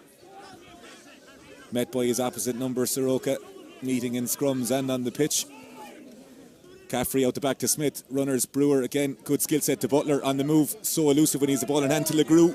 Out on the right hand side. Legrew says to Stevie O'Neill, go after that. It's well fielded by Conor Kelly. Working in the backfield on the right hand side now. Angus Lloyd scurries over to the ruck on a right foot, and Fionn Gilbert has offered himself for a carry. Ben Griffin, 21 years old, the tight head, winning an Energia All-Ireland League last year.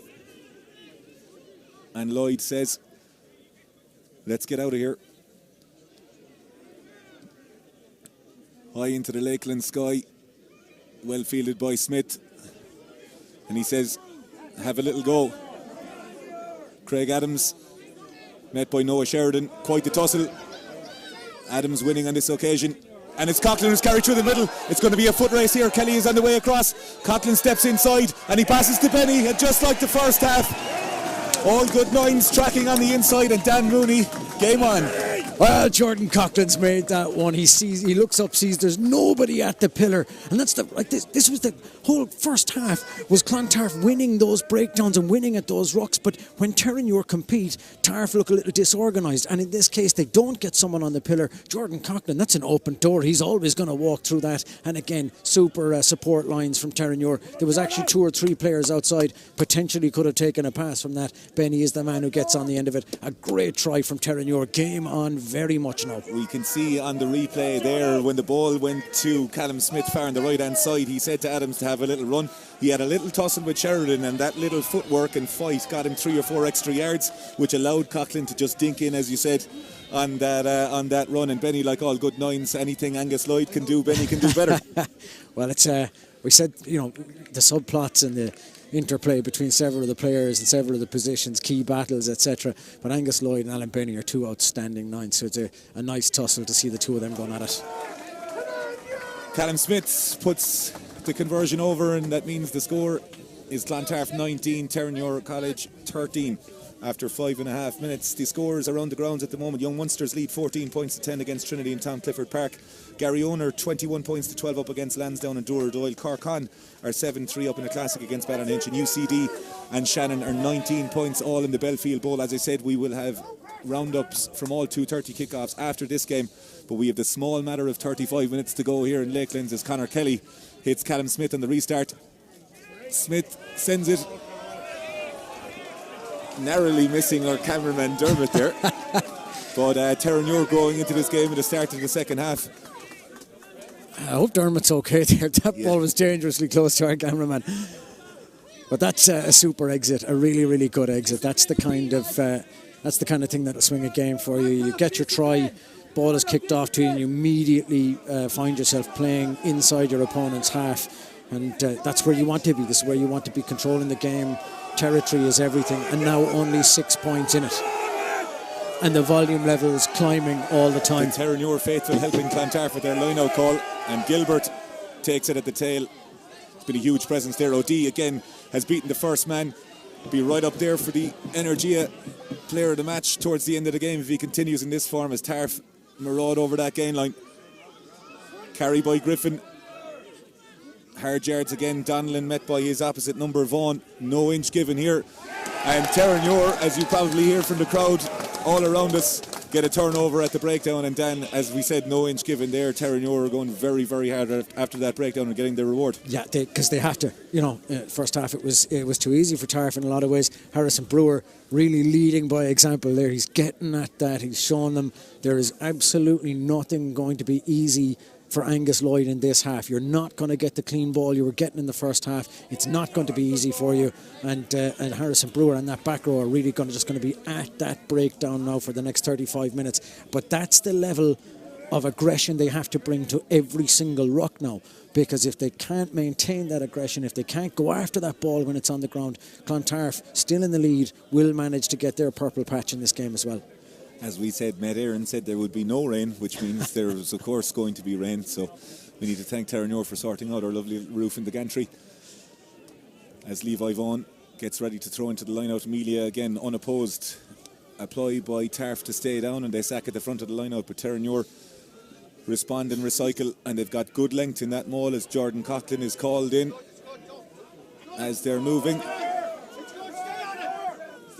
Peter Martin is not called. Use the crowd want him to move as Benny hits Sylvester, lovely little decoy, and hits the Butler straight up. Benny again hits Coughlin around the corner. O'D just about gets to grips with him, and there's Benny again. Sylvester on the move. Mick Courtney on with the tackle there. Tarf doing everything they can to slow this down, but again it's just an assault of carries. Benny looking to carry. Mick Carney looks like they're short. Peter Martin sticks out the hand, and there's a penalty here, and there's going to be more than a penalty, it would appear. Hands on the deck, I think. And Benny thought he was getting himself over for a try, and a couple of the Clontarf players get in to interfere, and I think one of them has stopped that ball coming back. Just as you had said, Frawls, they were trying to slow it down. They had to do everything they could to slow it down because they were disorganised defensively, and I think the effort to slow it down resulted in one of the players putting his hands in on the deck, stopping the ball coming down, and Terenure don't get ball back. Referee says that's a yellow card. Mick Carney will spend the next 10 minutes in the bin. Matt Darcy remonstrating with the referee. Tensions running high here in Lakelands, but amongst all that, coolness personified. Harrison Brewer calls for 3 points, and it looks like we're going to be back to a 3-point game after Clontarf being 19-3 up at half time, 10 minutes into the second half.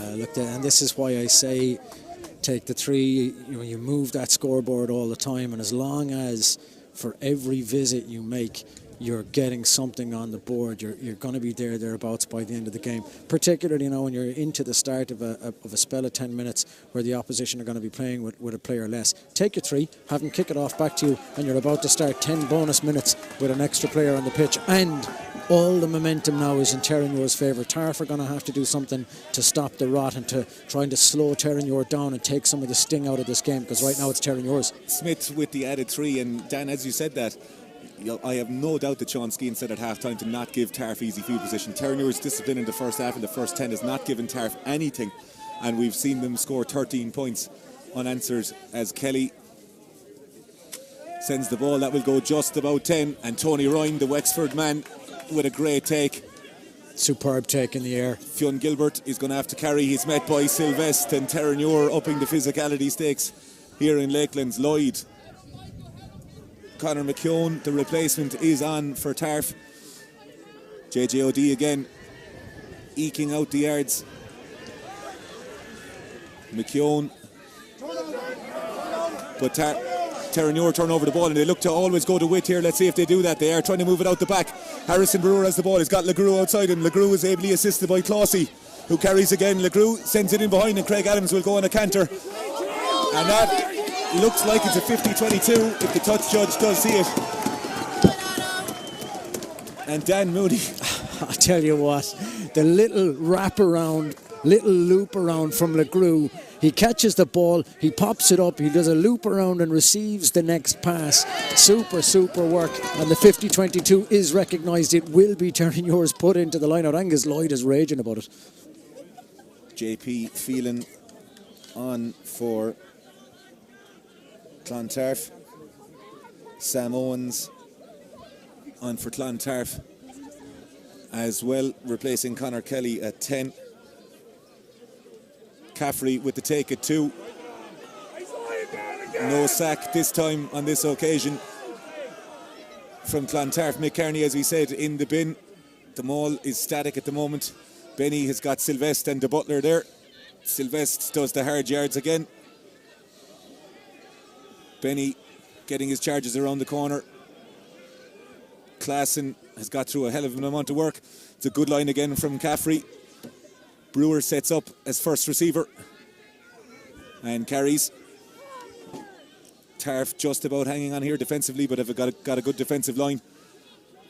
Coughlin again, so hard to stop and so powerful. Referee says tackle made.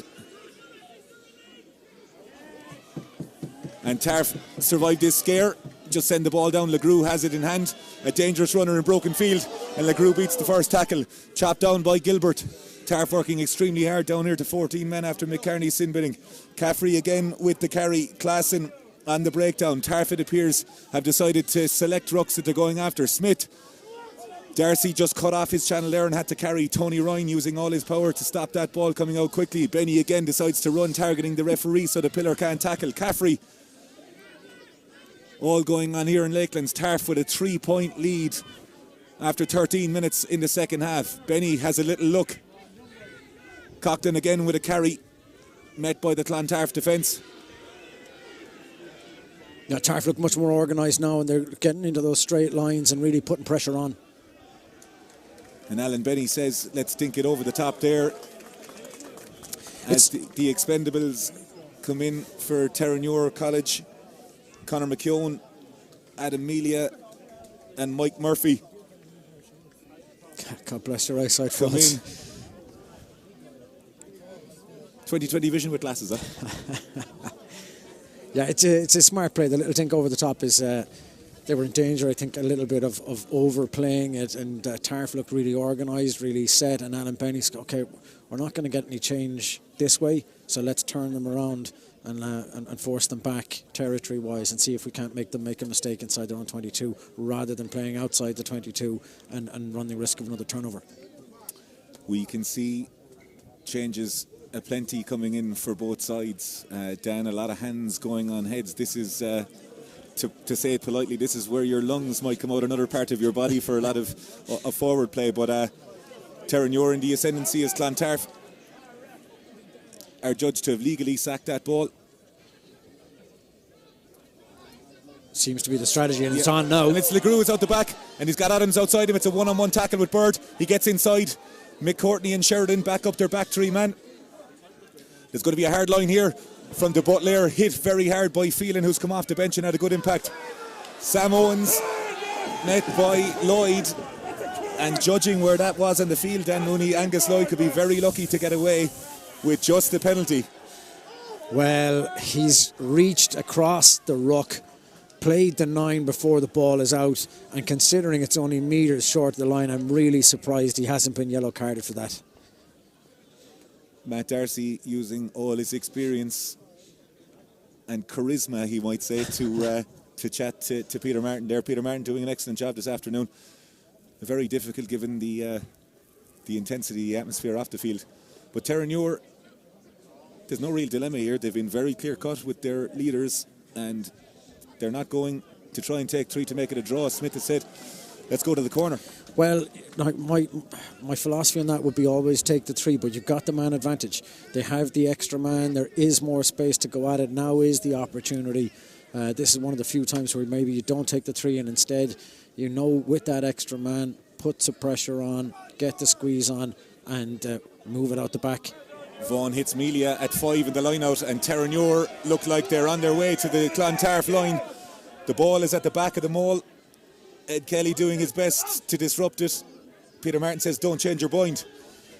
And he's given a scrum to Clontarf, and that's a huge win for the Castle Avenue outfit there. And Dan Mooney, we've seen clear-cut decisions that have been very easy for Terenure. They decided not to take the 3 there, and Tarf survived that one, and that's a big, big win for them, considering they're down to 14 men. And it's been turned into a penalty as well against Harrison Brewer for complaining and remonstrating with the touch judge. And Peter Martin's going to have a little chat with him about it now as well, because that's turned it from a scrum into a penalty, and Harrison Brewer is not going to be very happy with that. But the trick was, with the extra man and with the extra space, what Terenure needed to be doing is moving that ball. The gap in the space was over at the far side of the pitch. They have the players to do it. They can get those runners and get into that, but instead they tried to keep it tight, and Clontarf's maul defence was outstanding, and they get the turnover. As we said, Captain Brewer's emotions getting the better of him, remonstrating with the touch judge on this side. The score remains 19 points to 16. Tarf surviving that scare as we're 17 and a half minutes into the second half, and every single action, Dan Mooney, is full of attrition, and we don't know what's coming next. No, and it's going to get worse. I mean, there's over 20 minutes left in this. When we get into the last 10 minutes, tired bodies, sore bodies, that's when we're going to see who has the mettle. Gilbert with a wonderful take JJOD filling in for Mick Kearney, as we said. Tarf down to 14 men. Angus Lloyd has Matt Darcy on his outside. He's out the back.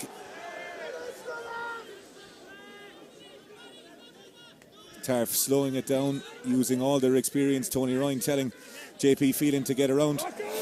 The ball knocked backwards. JJOD. Ball at the back. Yeah, they're going to be in no rush here. They want to beat that clock a little bit and run it down, keep it tight. And then when the opportunity comes, clear the lines as Angus Lloyd just did. Lloyd sends it high, and Legrew, who's been excellent all afternoon, decides to have a little run. Tony Ryan's superb tackle from the back row forward cuts him down just inside the Clontarf half. Donlan agreed to have been onside there. Replacement scrum half McKeown for Tarf. Legrew hits Costello. Clossy. Legrew plays 9. He's got Mike Murphy outside him. Yeah, that's really unfortunate. I think that's a slip more than a going off the feet. Coughlin goes in to try and support and clear out because they have to be that aggressive at those breakdowns. They know that it's been the changing of the game for them was increasing the pressure and increasing the aggression at the breakdown. But as Coughlin gets there, he just loses his feet, slips out from underneath him, and the referee, it's a fairly easy call when you see a player flopping in like that. The referee's always going to blow the whistle, accidental or not. Coughlin's gone off his feet. Tarf taking a couple of risks there. Dylan Donlan putting his hand in the cookie jar. Maybe he was onside, maybe he wasn't. It was frenetic. But you can see Peter Martin has been very, very consistent with the call. As I said, Terenure going after feet. But then going back to the point, we would have said at half-time, Terenure do not give Clontarf field position and they will not trouble us. They have an opportunity here potentially to get in around the 22. It is their first opportunity. It is an opportunity for them to really get back into this game, get down into Terenure's half and really put the pressure on them. Yeah, that breakdown stuff has been the changing of the game in the second half. The aggression levels have gone up. Terenure have put themselves into this game, and all Tarf have been able to do is try to live with it for 20 minutes of this game, and they've been just about coping. Save for the tries, the penalties, they've been just about living with it. This is their first chance now to try and show what they've got again, but it remains to be seen, and that's the sin bin clock is up, so back to 15, and we'll see do Clontarf have it in them now to empty the tank and get a score out of this. Ed Kelly's race is run. The talismanic second row comes off, replaced by Paul Deeney, and a certain Mick Kearney returns. Gilbert takes the throw jump on himself. Melia decides to have a go, doesn't get there, but Terenure managed to suffocate them all, and the ball is on the ground. Dylan Donlan recycles it back to Angus Lloyd. JJOD sets up, decides to carry route 1, cut down by his opposite number, Clossy. Lloyd again. Gilbert shows hands, but it goes across to Steve Crosby, who's now entered the fray at 10, former Belvo and Leinster man. Lloyd again carries. Tony Ryan says, let's carry, but he's met by a wall of purple and white. Crosby with the carry. Coughlin brings him down. Callum Smith as well getting involved.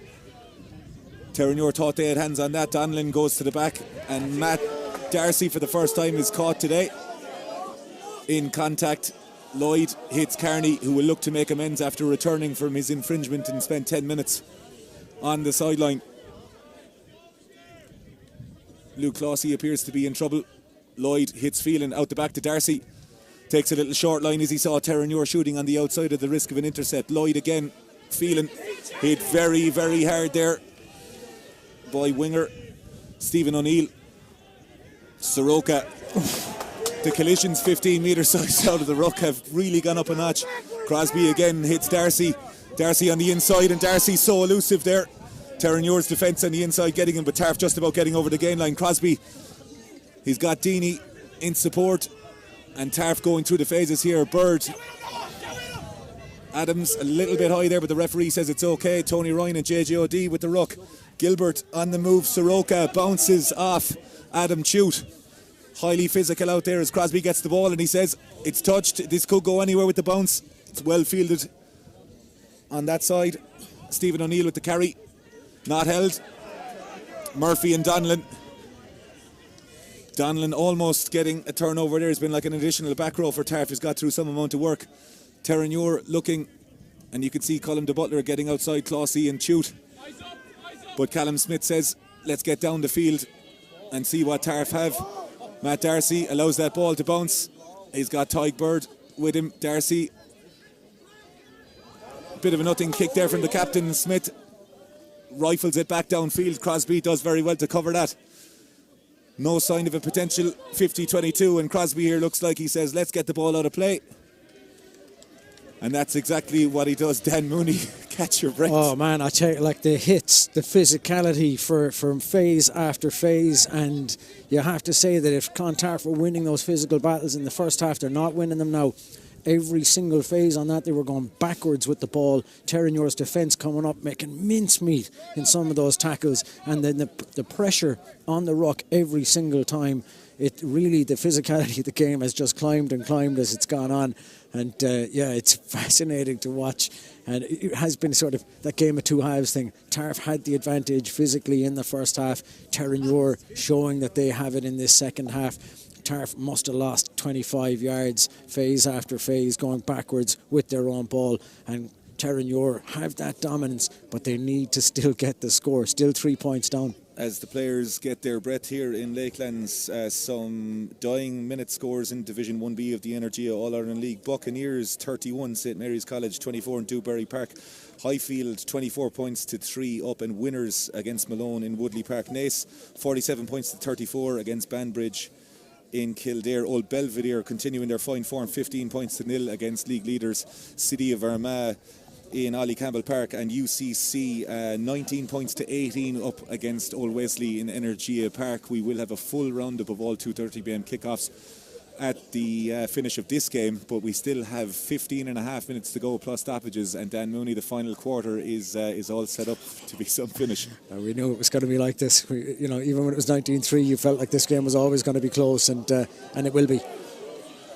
The ball is in behind, and LeGroux and Smith going to have to sort it out between them, but it's missed, and Terenure are in front. Peter Martin has his hand out, whether it's a scrum or a penalty.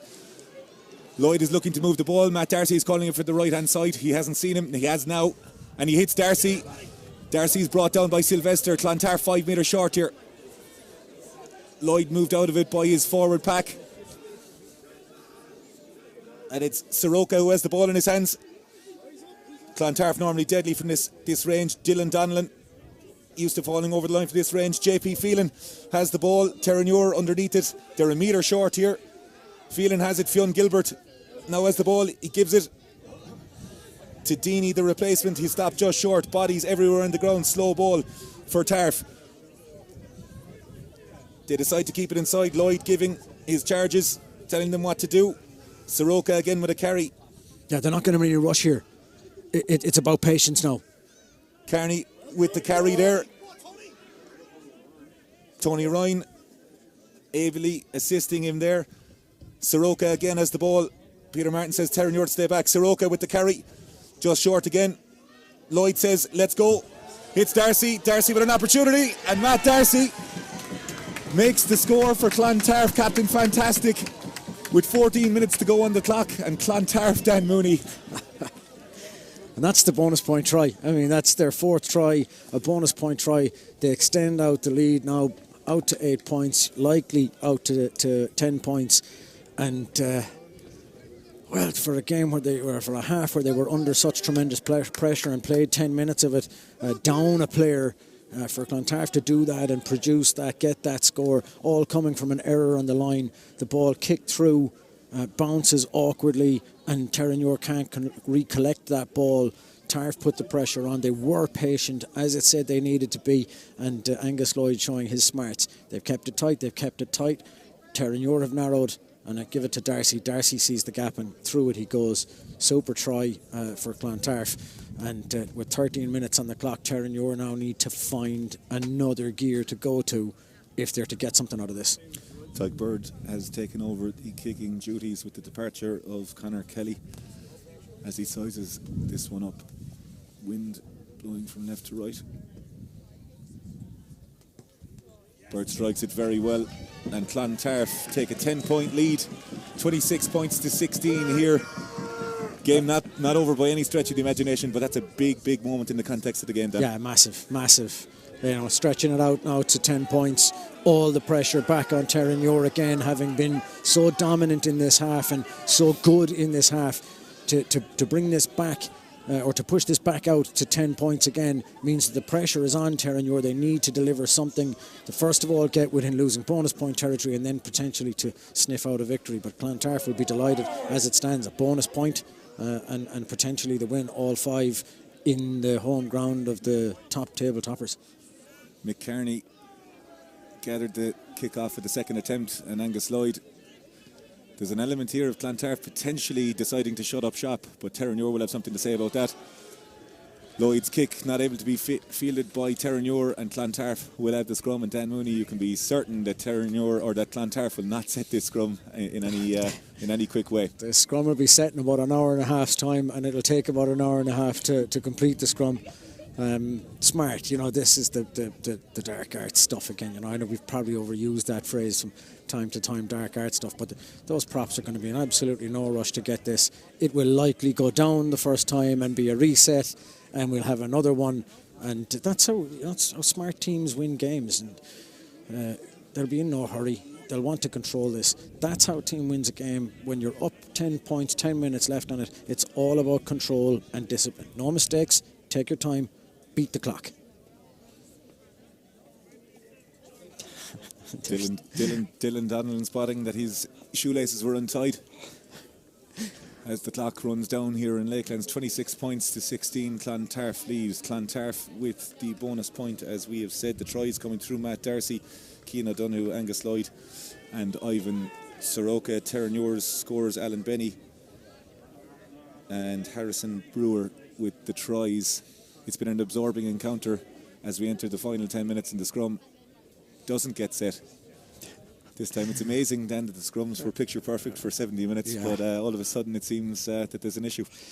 Yeah, as I say, like it's smart. It's to be honest, it's kind of a weakness in the game of rugby that teams can do this and can exploit this in order to beat the clock. But it's a smart way to win a game of rugby. There's only 10 minutes left in this. You've got a 10-point lead. You just take your time. You control the game. You control the clock, and the outcome is yours. So, Angus Lloyd, very experienced player. All of that front row, well, not all of them experienced, but Dylan Donlan's an experienced player and a pack leader, so he'll be happy enough to slow this down. Tarf with the ascendancy. Lloyd tells him to have a little go. Peter Martin says use it, and Lloyd does just that. Hits Darcy, who captain carries, gets yards and taken down by Callum Smith. Slow ball, OD again getting over the gain line. Lloyd to Crosby, elects to carry himself. Matt Darcy goes into first receiver. Mick Courtney, Donlan to O'Donoghue. Sheridan all alone on the wing out here to our right hand side.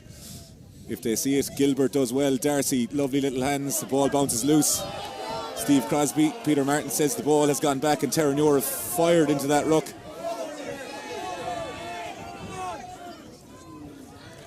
Well cleared out. Lloyd goes in. LeGroux does very well to spot it and puts on the feet against Sheridan. Gets out outside OD, but he's met by both OD and Gilbert working very hard, and it's a penalty to Terenure. And Conor McKeown says, let's play. We will most likely have a stoppage. There looks like there's an injury to a Terenure player who's being attended to. Let's hope he's okay there, but then it's going to get a little bit frantic in the last 10 minutes, but cool minds and heads are needed from both sides. Yeah, absolutely. But we mentioned referee Peter Martin's consistency, and that's one of the things he's been blown for all day. If you're not making an effort, if you're not rolling away, he is going to blow that whistle against you. Players should know that, and it may just very well be a case of tired bodies just not able to make the decisions and not able to make the move that they need to get out of the way, and a penalty opportunity for Terenure to attack. Murphy at the front of the line out. Peter Martin says, let's get a gap. Colin Flynn and Daragh Bulger have entered. McNelia takes it 2. And Murphy and Terenure say, let's have a go. Coughlin is set up with Sylvester on the outside. Peter Martin says, that's a free play now with penalty advantage. Now the question is, do you opt for a 3-point, cut it down to 7, take your losing bonus point, or no? The obvious answered as I was asking it. The question has been answered as Smith goes in, and with the clock, it's not exactly now or never time, but Terenure will need to be taking a minimum of 5 here if they are to win this game, Dan. And that's what they'll be after. It looks like they're table toppers, and the way they've been performing all season, they're trying to win this game. 7 minutes out, 10 points down. They're still after a victory here, and that's obvious from the fact that they don't bother with the 3 points. Muir on a 6+1 spread. Amelia again has been brilliant. Soroka with the legal sack at the front for Tarf. They've their homework done with that regard, but Terenure have recycled. Referee Martin says that's one. McKeown at the base. Out the back, Smith just about holds onto it. Legrew, it's 2-on-2 here on this side. Legrew on the move, chopped down very well by Cian O'Donoghue of Tarf. He's done all that's been asked of him this afternoon. It's a nice little carry inside as Terenure get in. Every single one of the Terenure players inside the second post. So Tarf in no danger out wide here. It's going to be a war of attrition up front. Yeah, I mean, they have options now. They're starting to move that back line out a little bit in order to increase the threat, but they have options left and right. Owens OD with a huge hit for Tarf. Been brilliant on both sides of the ball as McKeown again resets the line. Vaughan in waiting. Takes the hard yards, met by Ryan and Soroka again of Tarf. Both sides frantically trying to get a foothold. Smith on the carry. Tackled well. Mick Courtney trying to get his hands on it, but not quite. McKeown with a lovely little wide pass. Stevie O'Neill looks to have been taken high there. Touch judge on the right hand side of the pitch has not said anything. Murphy with a carry. Carney again with the hit assisted by Phelan. McKeown to Smith. Decides to go himself. Brewer tying down and Smith getting yards there. Yeah, great decision from Smith to come back inside and get those yards. Murphy carries very well, fends off Tony Ryan and gets an extra couple of yards as the Butler primes himself around the corner. And it is in the hands of the Butler and he bounces off O'Donoghue again. Tarf looks to be a legal turnover, not quite sure what that number is, but there will be a point bought in the clubhouse if the result goes their way, because that was a magnificent piece of defence from Tarf as both players try and get their sets of breath. Crosby sitting back in the dead ball area. Lloyd will try and go one more phase. Will he to get an angle, or will he go straight back? Referee says use it. They elect to go to Carney to get a better angle. Crosby now telling Lloyd he might want it. Muir don't want to give away anything here as the clock goes under the final 5 minutes. 26 points to 16 in Lakelands in favour of the champions. Clontarf already secured a bonus point. Terenure by no means out of it. A brilliant first 20 minutes in the second half brought him into the game, but since then Clontarf has steadied the ship. Lloyd with the ball at the base. And that trusty right boot gets Clontarf just outside their 22. And Dan Mooney, you cannot take your eyes off this. No, you can't. You really can't. But Terenure need to strike now. And it has to be now. They need to get something out of this set piece. If they want to win the game, they need to get something out of this set piece. If they want to come away with a losing bonus point, there's still a potential to win it. But they need, with less than 4 minutes left on it, they need to do something with this now. They're well capable of doing it, but Tarf have looked really organised. Brewer with the take. Carney goes up in the air. It's McKeown, the replacement, with a little carry. The hand is out from Peter Martin. There is a free play for Terenure. Coughlin carries straight into Tony Ryan. Worth the tenner admission fee alone for the battle for those two this afternoon. And Peter Martin says it's a penalty. And once again the question arises of whether or not you take the 3 and get within losing bonus point territory, or if they back themselves to get a score, retake ball and still potentially win this game, which might very well happen. Yes. Brewer has pointed at the posts. Whether or not Peter Martin has seen that, they're taking the 3. We'd be showing our age if we said there's going to be a Roy of the Rovers finish here, Dan, but you can certainly expect that. The last game that Terenure have lost here, now I could be depending on Morris Hartry's stats, is actually Clontarf in the Energia All-Ireland League. That's excluding Leinster Senior Cup. So Terenure have not, to my knowledge, been beaten in Lakelands since last season's game against Clontarf, which was a 12, I think it was 12-6 or in or around that here. And it finished with Clontarf or Terenure pretty much being held up over the line. 26 points to 19. There's 2.5 minutes on the running clock here. The rest will be up to Peter Martin and Clontarf. Taking the scenic route to the kick-off here is Steve Crosby. Asked Peter Martin where he bought his boots.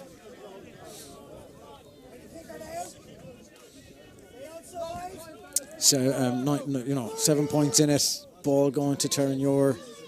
They will fancy their chances to try and get up the pitch and do something with this, but Tarf have looked so much organised since they managed to stem the tide that Terenure have brought. So it's hard to see them conceding points, considering how organised and how disciplined they've been since they went a man down. Phenomenal play from Terenure as they break out from their half from the kick-off. LeGroux with a carry, Brewer with incredible soft hands, formerly of the centre, now playing in the back row and formerly of the second row. The definition of a utility player, as Terenure are adjudged, or rather than being adjudged, Clontarf getting the turnover for holding on. And for all intents and purposes, Dan, it looks like Clontarf could kick this one into touch, and if they can secure the line-out, they might just see this one home.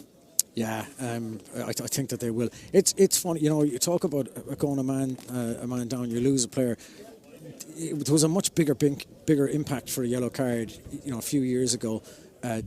What it served to do in this case was organise Clontarf, because their discipline has been outstanding since then. Their aggression has gone up, their control of the game, their defensive set, particularly at set pieces, the mauls that they've sacked and the scrums that they've locked out. They really have been quite organised, quite disciplined since the yellow card incident, and Terenure just haven't been able to unlock that really in any meaningful way in the last 10 minutes or so, even though they've had ball and had opportunities.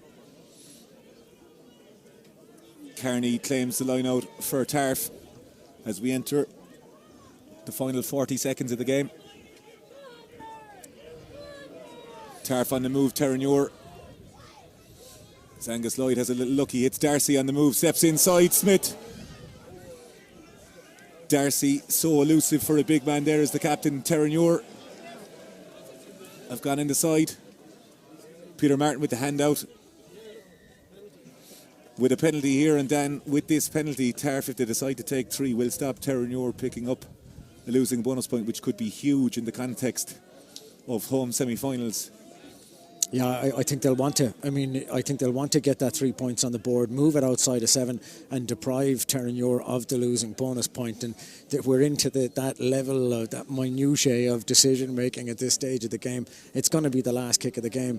It's going to be a victory for Clontarf over Terenure, unexpectedly by 10 points, but somewhat unexpectedly by 10 points. I thought it was going to be a narrower game than this, but it has been attritional. It's been everything we wanted to see from a game of rugby, really. Just while we're waiting for the kick, some stellar performances across both 23s then, but who in particular has stood out for you for the Energia All-Ireland League Man of the Match? You could have picked from a handful of players on both sides, really. In particular on the Tarf side, you could look to Tony Ryan and Dylan Donnellan, both of whom put in a massive shift. But I think the difference between the two, both first half and second half, was from JJ O'D, who was just outstanding, both defensively, offensively, line breaks, defending rucks and popping the ball up. He would be the man of the match. JJ O'D, the Energia All-Ireland League Player of the Match. There's a point in Limerick for you, JJ, when you come down, courtesy of Dan Mooney, for that award, as Tig Bird lines up this kick and sends it through. But Peter Martin says there's still time to play here. And if there is, look at how fast Terenure are coming back up to that line. They know they need something from this. They want to get something out of this. They'll be hungry for an opportunity to get into this, get something. 3 points, 5 points, anything to close the gap out. Every one of the Clontarf players at 9.5 expecting Callum Smith to just dink this one over. You have to envisage this will be the last play Terenure playing. And what a take from Melia, and he hits Murphy, and Terenure's never say die attitude. Murphy with the carry. Super kick-off. McKeown on the move, ball in hands of Brewer. Out the back to Sylvester, and LeGroux has it, and he's got Adams outside, and Adams is going to score here. Oh, that is phenomenal. Outrageous. An absolutely outrageous score from the kickoff. 2 phases from kickoff to try. That is absolutely outstanding stuff from Terenure to get back into losing bonus point territory. They can't win it from here, but that is absolutely outrageously good. And what a try, what a score. The crowd here asking Peter Martin for one more play as Smith lines up the conversion. He hasn't made the signal as to whether or not that's time, but in the context of the season, Dan Mooney, Terenure will be devastated to lose at home in Lakelands in front of a large crowd, but that losing a bonus point could be huge. It could be massive later on in the season, but more than anything else, it's indicative of this side's attitude, which is never say die and keep going. Smith misses the conversion, and Peter Martin blows the full-time whistle here in Lakelands in an enthralling contest. Champions Clontarf come out on top, 29 points to 24 winners over Terenure. Dan Mooney, we had the crowd, we had the game, it had everything. What an advert for the game. Yeah, super. The whole lot, the 7 tries scored across the course of the game. We've seen it from forwards, we've seen it from the backs. We saw a massively brutally aggressive breakdown game. First half shaded by Clontarf, probably second half shaded by Terenure. Those much more 50-50 in the second half. But the game had everything that you wanted to have, and you could pay your tenner in and come and see this. It's just outstanding rugby and really, really enjoyable to watch it. Seeing both sides lay it all out. 24-29, fascinating games. The reason both of these sides were in the finals last year and may very well be the 2 sides in the final this year as well. And that rivalry growing between them, the bit of derby atmosphere coming out is it's lovely to see it. And for now, bragging rights with Clontarf, 2 years in a row, 2 victories here in Lakelands against Terenure, and Tarf now just the second side to get a result against Terenure all season. Yeah, revenge is a dish best served cold in the mist and rain in Lakelands. Dan, you rightly pointed out, a lot of people before the season said this would have been a final that's there. In terms of a trilogy, if it is to be a final, it's been set up very nicely with Tarf winning in Terenure's back garden and Terenure winning in Castle Avenue. There'll be no love lost between these 2 sides, but you get the feeling that this will most likely be a semi-final, if not final clash. Yeah, it's hard to imagine a top 4 that doesn't have both of these sides in it. So yeah, they will surely see each other again. I think it would take some kind of massive implosion from one or both of them to not make the top 4 as the season goes on. So yeah, we will likely be seeing these 2 teams in that potentially semi-final, potentially a final. They're surely going to make that top 4. What makes Division 1A so interesting these days is that the rest of that top 4 makeup, it's still very much in the mix. Corkon will certainly be thereabouts. Young Munster and Trinity now also in the hunt, and Ballynahinch in the hunt for that spot. So who makes up the top 4 remains to be seen, but I would see these 2 teams are going to be there or thereabouts.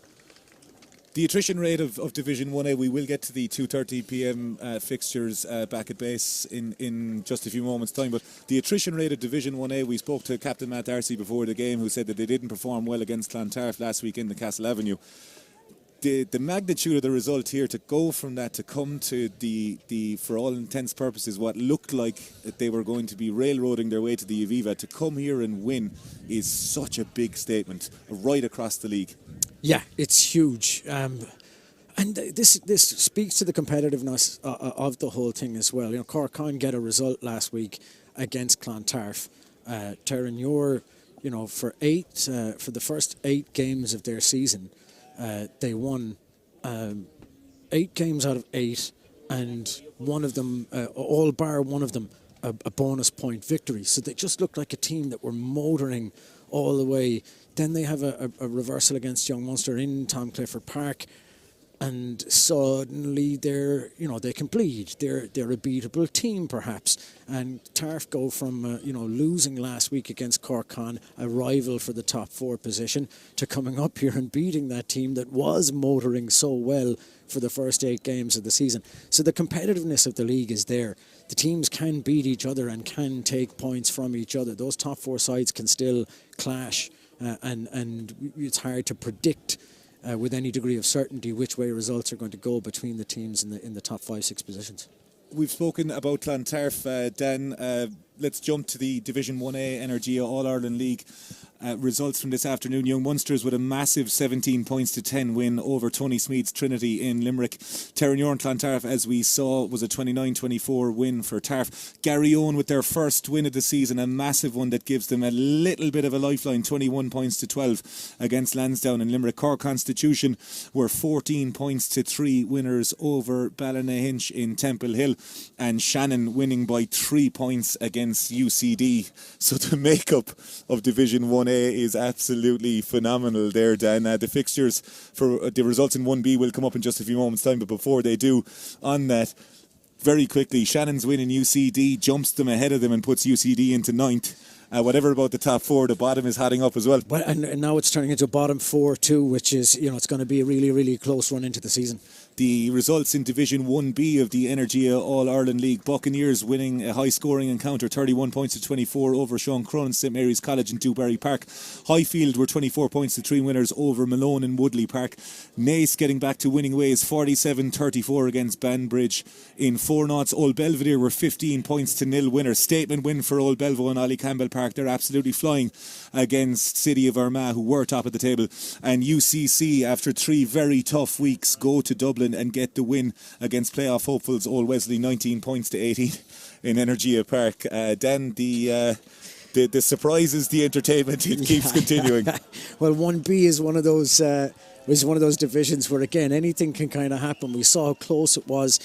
For a couple of years there was that Highfield kind of table toppers, St Mary's in and around, and then Shannon and Naas surprised everyone with 2 away victories in semi-finals last year, which was huge. So that 1B is a spicy one as well, where results can kind of swing any which way, you don't know. And that's what you want. You want a league that's going to be competitive, where any team can take points off any other team. There's almost no such thing as a dead cert, particularly in 1B. That division just has an awful lot of competition, an awful lot to mix it up. And as we saw from last year with the 2 teams winning away from home in semi-finals, Naas and Shannon managing to do that last year means that even if you do get they've set a kind of a standard. Even if you do finish in your top positions, it's by no means a guarantee that you're going to be making it to the final stages. In Division 2A of the Energia All-Ireland League, Ballymena, what a bus trip home to Eaton Park. That's going to be 40 points to 38 winners over Dolphin. Blackrock College with a resounding 43 points to win over UL Bows, getting back to winning ways, 43 points to 5, excuse me. The Wi-Fi appears to be down in Navan and Barnhall, as we don't have a full-time result there, but we'll do our best to bring that to you when we get the opportunity. Cashel winning the Munster Derby, 19 points to 17 in Takumi Park against Old Crescent, and Nina Ormond with an unbelievable win on the road. Whatever about the bus for Ballymena back to Eaton Park, Nina Ormond will enjoy their road back to New Ormond Park. 24 points to 15 against Queen's University. And then we say it every week, whatever division, the score coming in, Barnhall were 20 points to 19 winners in Balrisk against Navan there. So well done to Tom McKeown and co. The win moves Barnhall, I would imagine, into 3rd or 2nd. I don't have the table in front of me, but then the results there, in particular Nina Ormond winning in Queen's, that's going to be a hell of a bus journey, and Ballymena winning in Dolphin. At both ends of the table there's plenty of movement. Colm Skehan is no doubt on that bus now, coming back down from Belfast, and he'll be leading the sing-song and maybe having a beverage or 2 as he goes. So that's a great result for Nina, to go up to Queen's and get that. That's it's not an easy place to go for any team, and particularly a team if you're not in the best of your form. A tough place to go and get a result, but Nina have done it, and that division is also going to be quite close thereabouts for who's going to make that top 4 by the time we get to the end of the season. We must make amends on an error that was made on my behalf. UCD were actually 22 points to 19 winners over Shannon at the bottom, so well done to the Belfield side in Division 1A. Moving to Division 2B of the Energia All-Ireland League, Dungannon were 24 points to 19 winners over Belfast. Harlequins in Stevenson Park. Enniscorthy were 19 points to 5 winners over Sligo and Allcast Park. Galway Corinthians in Corinthian Park were 37 points to 28 winners over Malahide, keeping the heat on Greystones, who won 34 points to 21 against Galwegians in Dr. Hickey Park. And Wanderers, Owen Sheriff's Wanderers, with a wonderful 20 points to 10 win against Rainy Old Boys on Aylesbury Road there.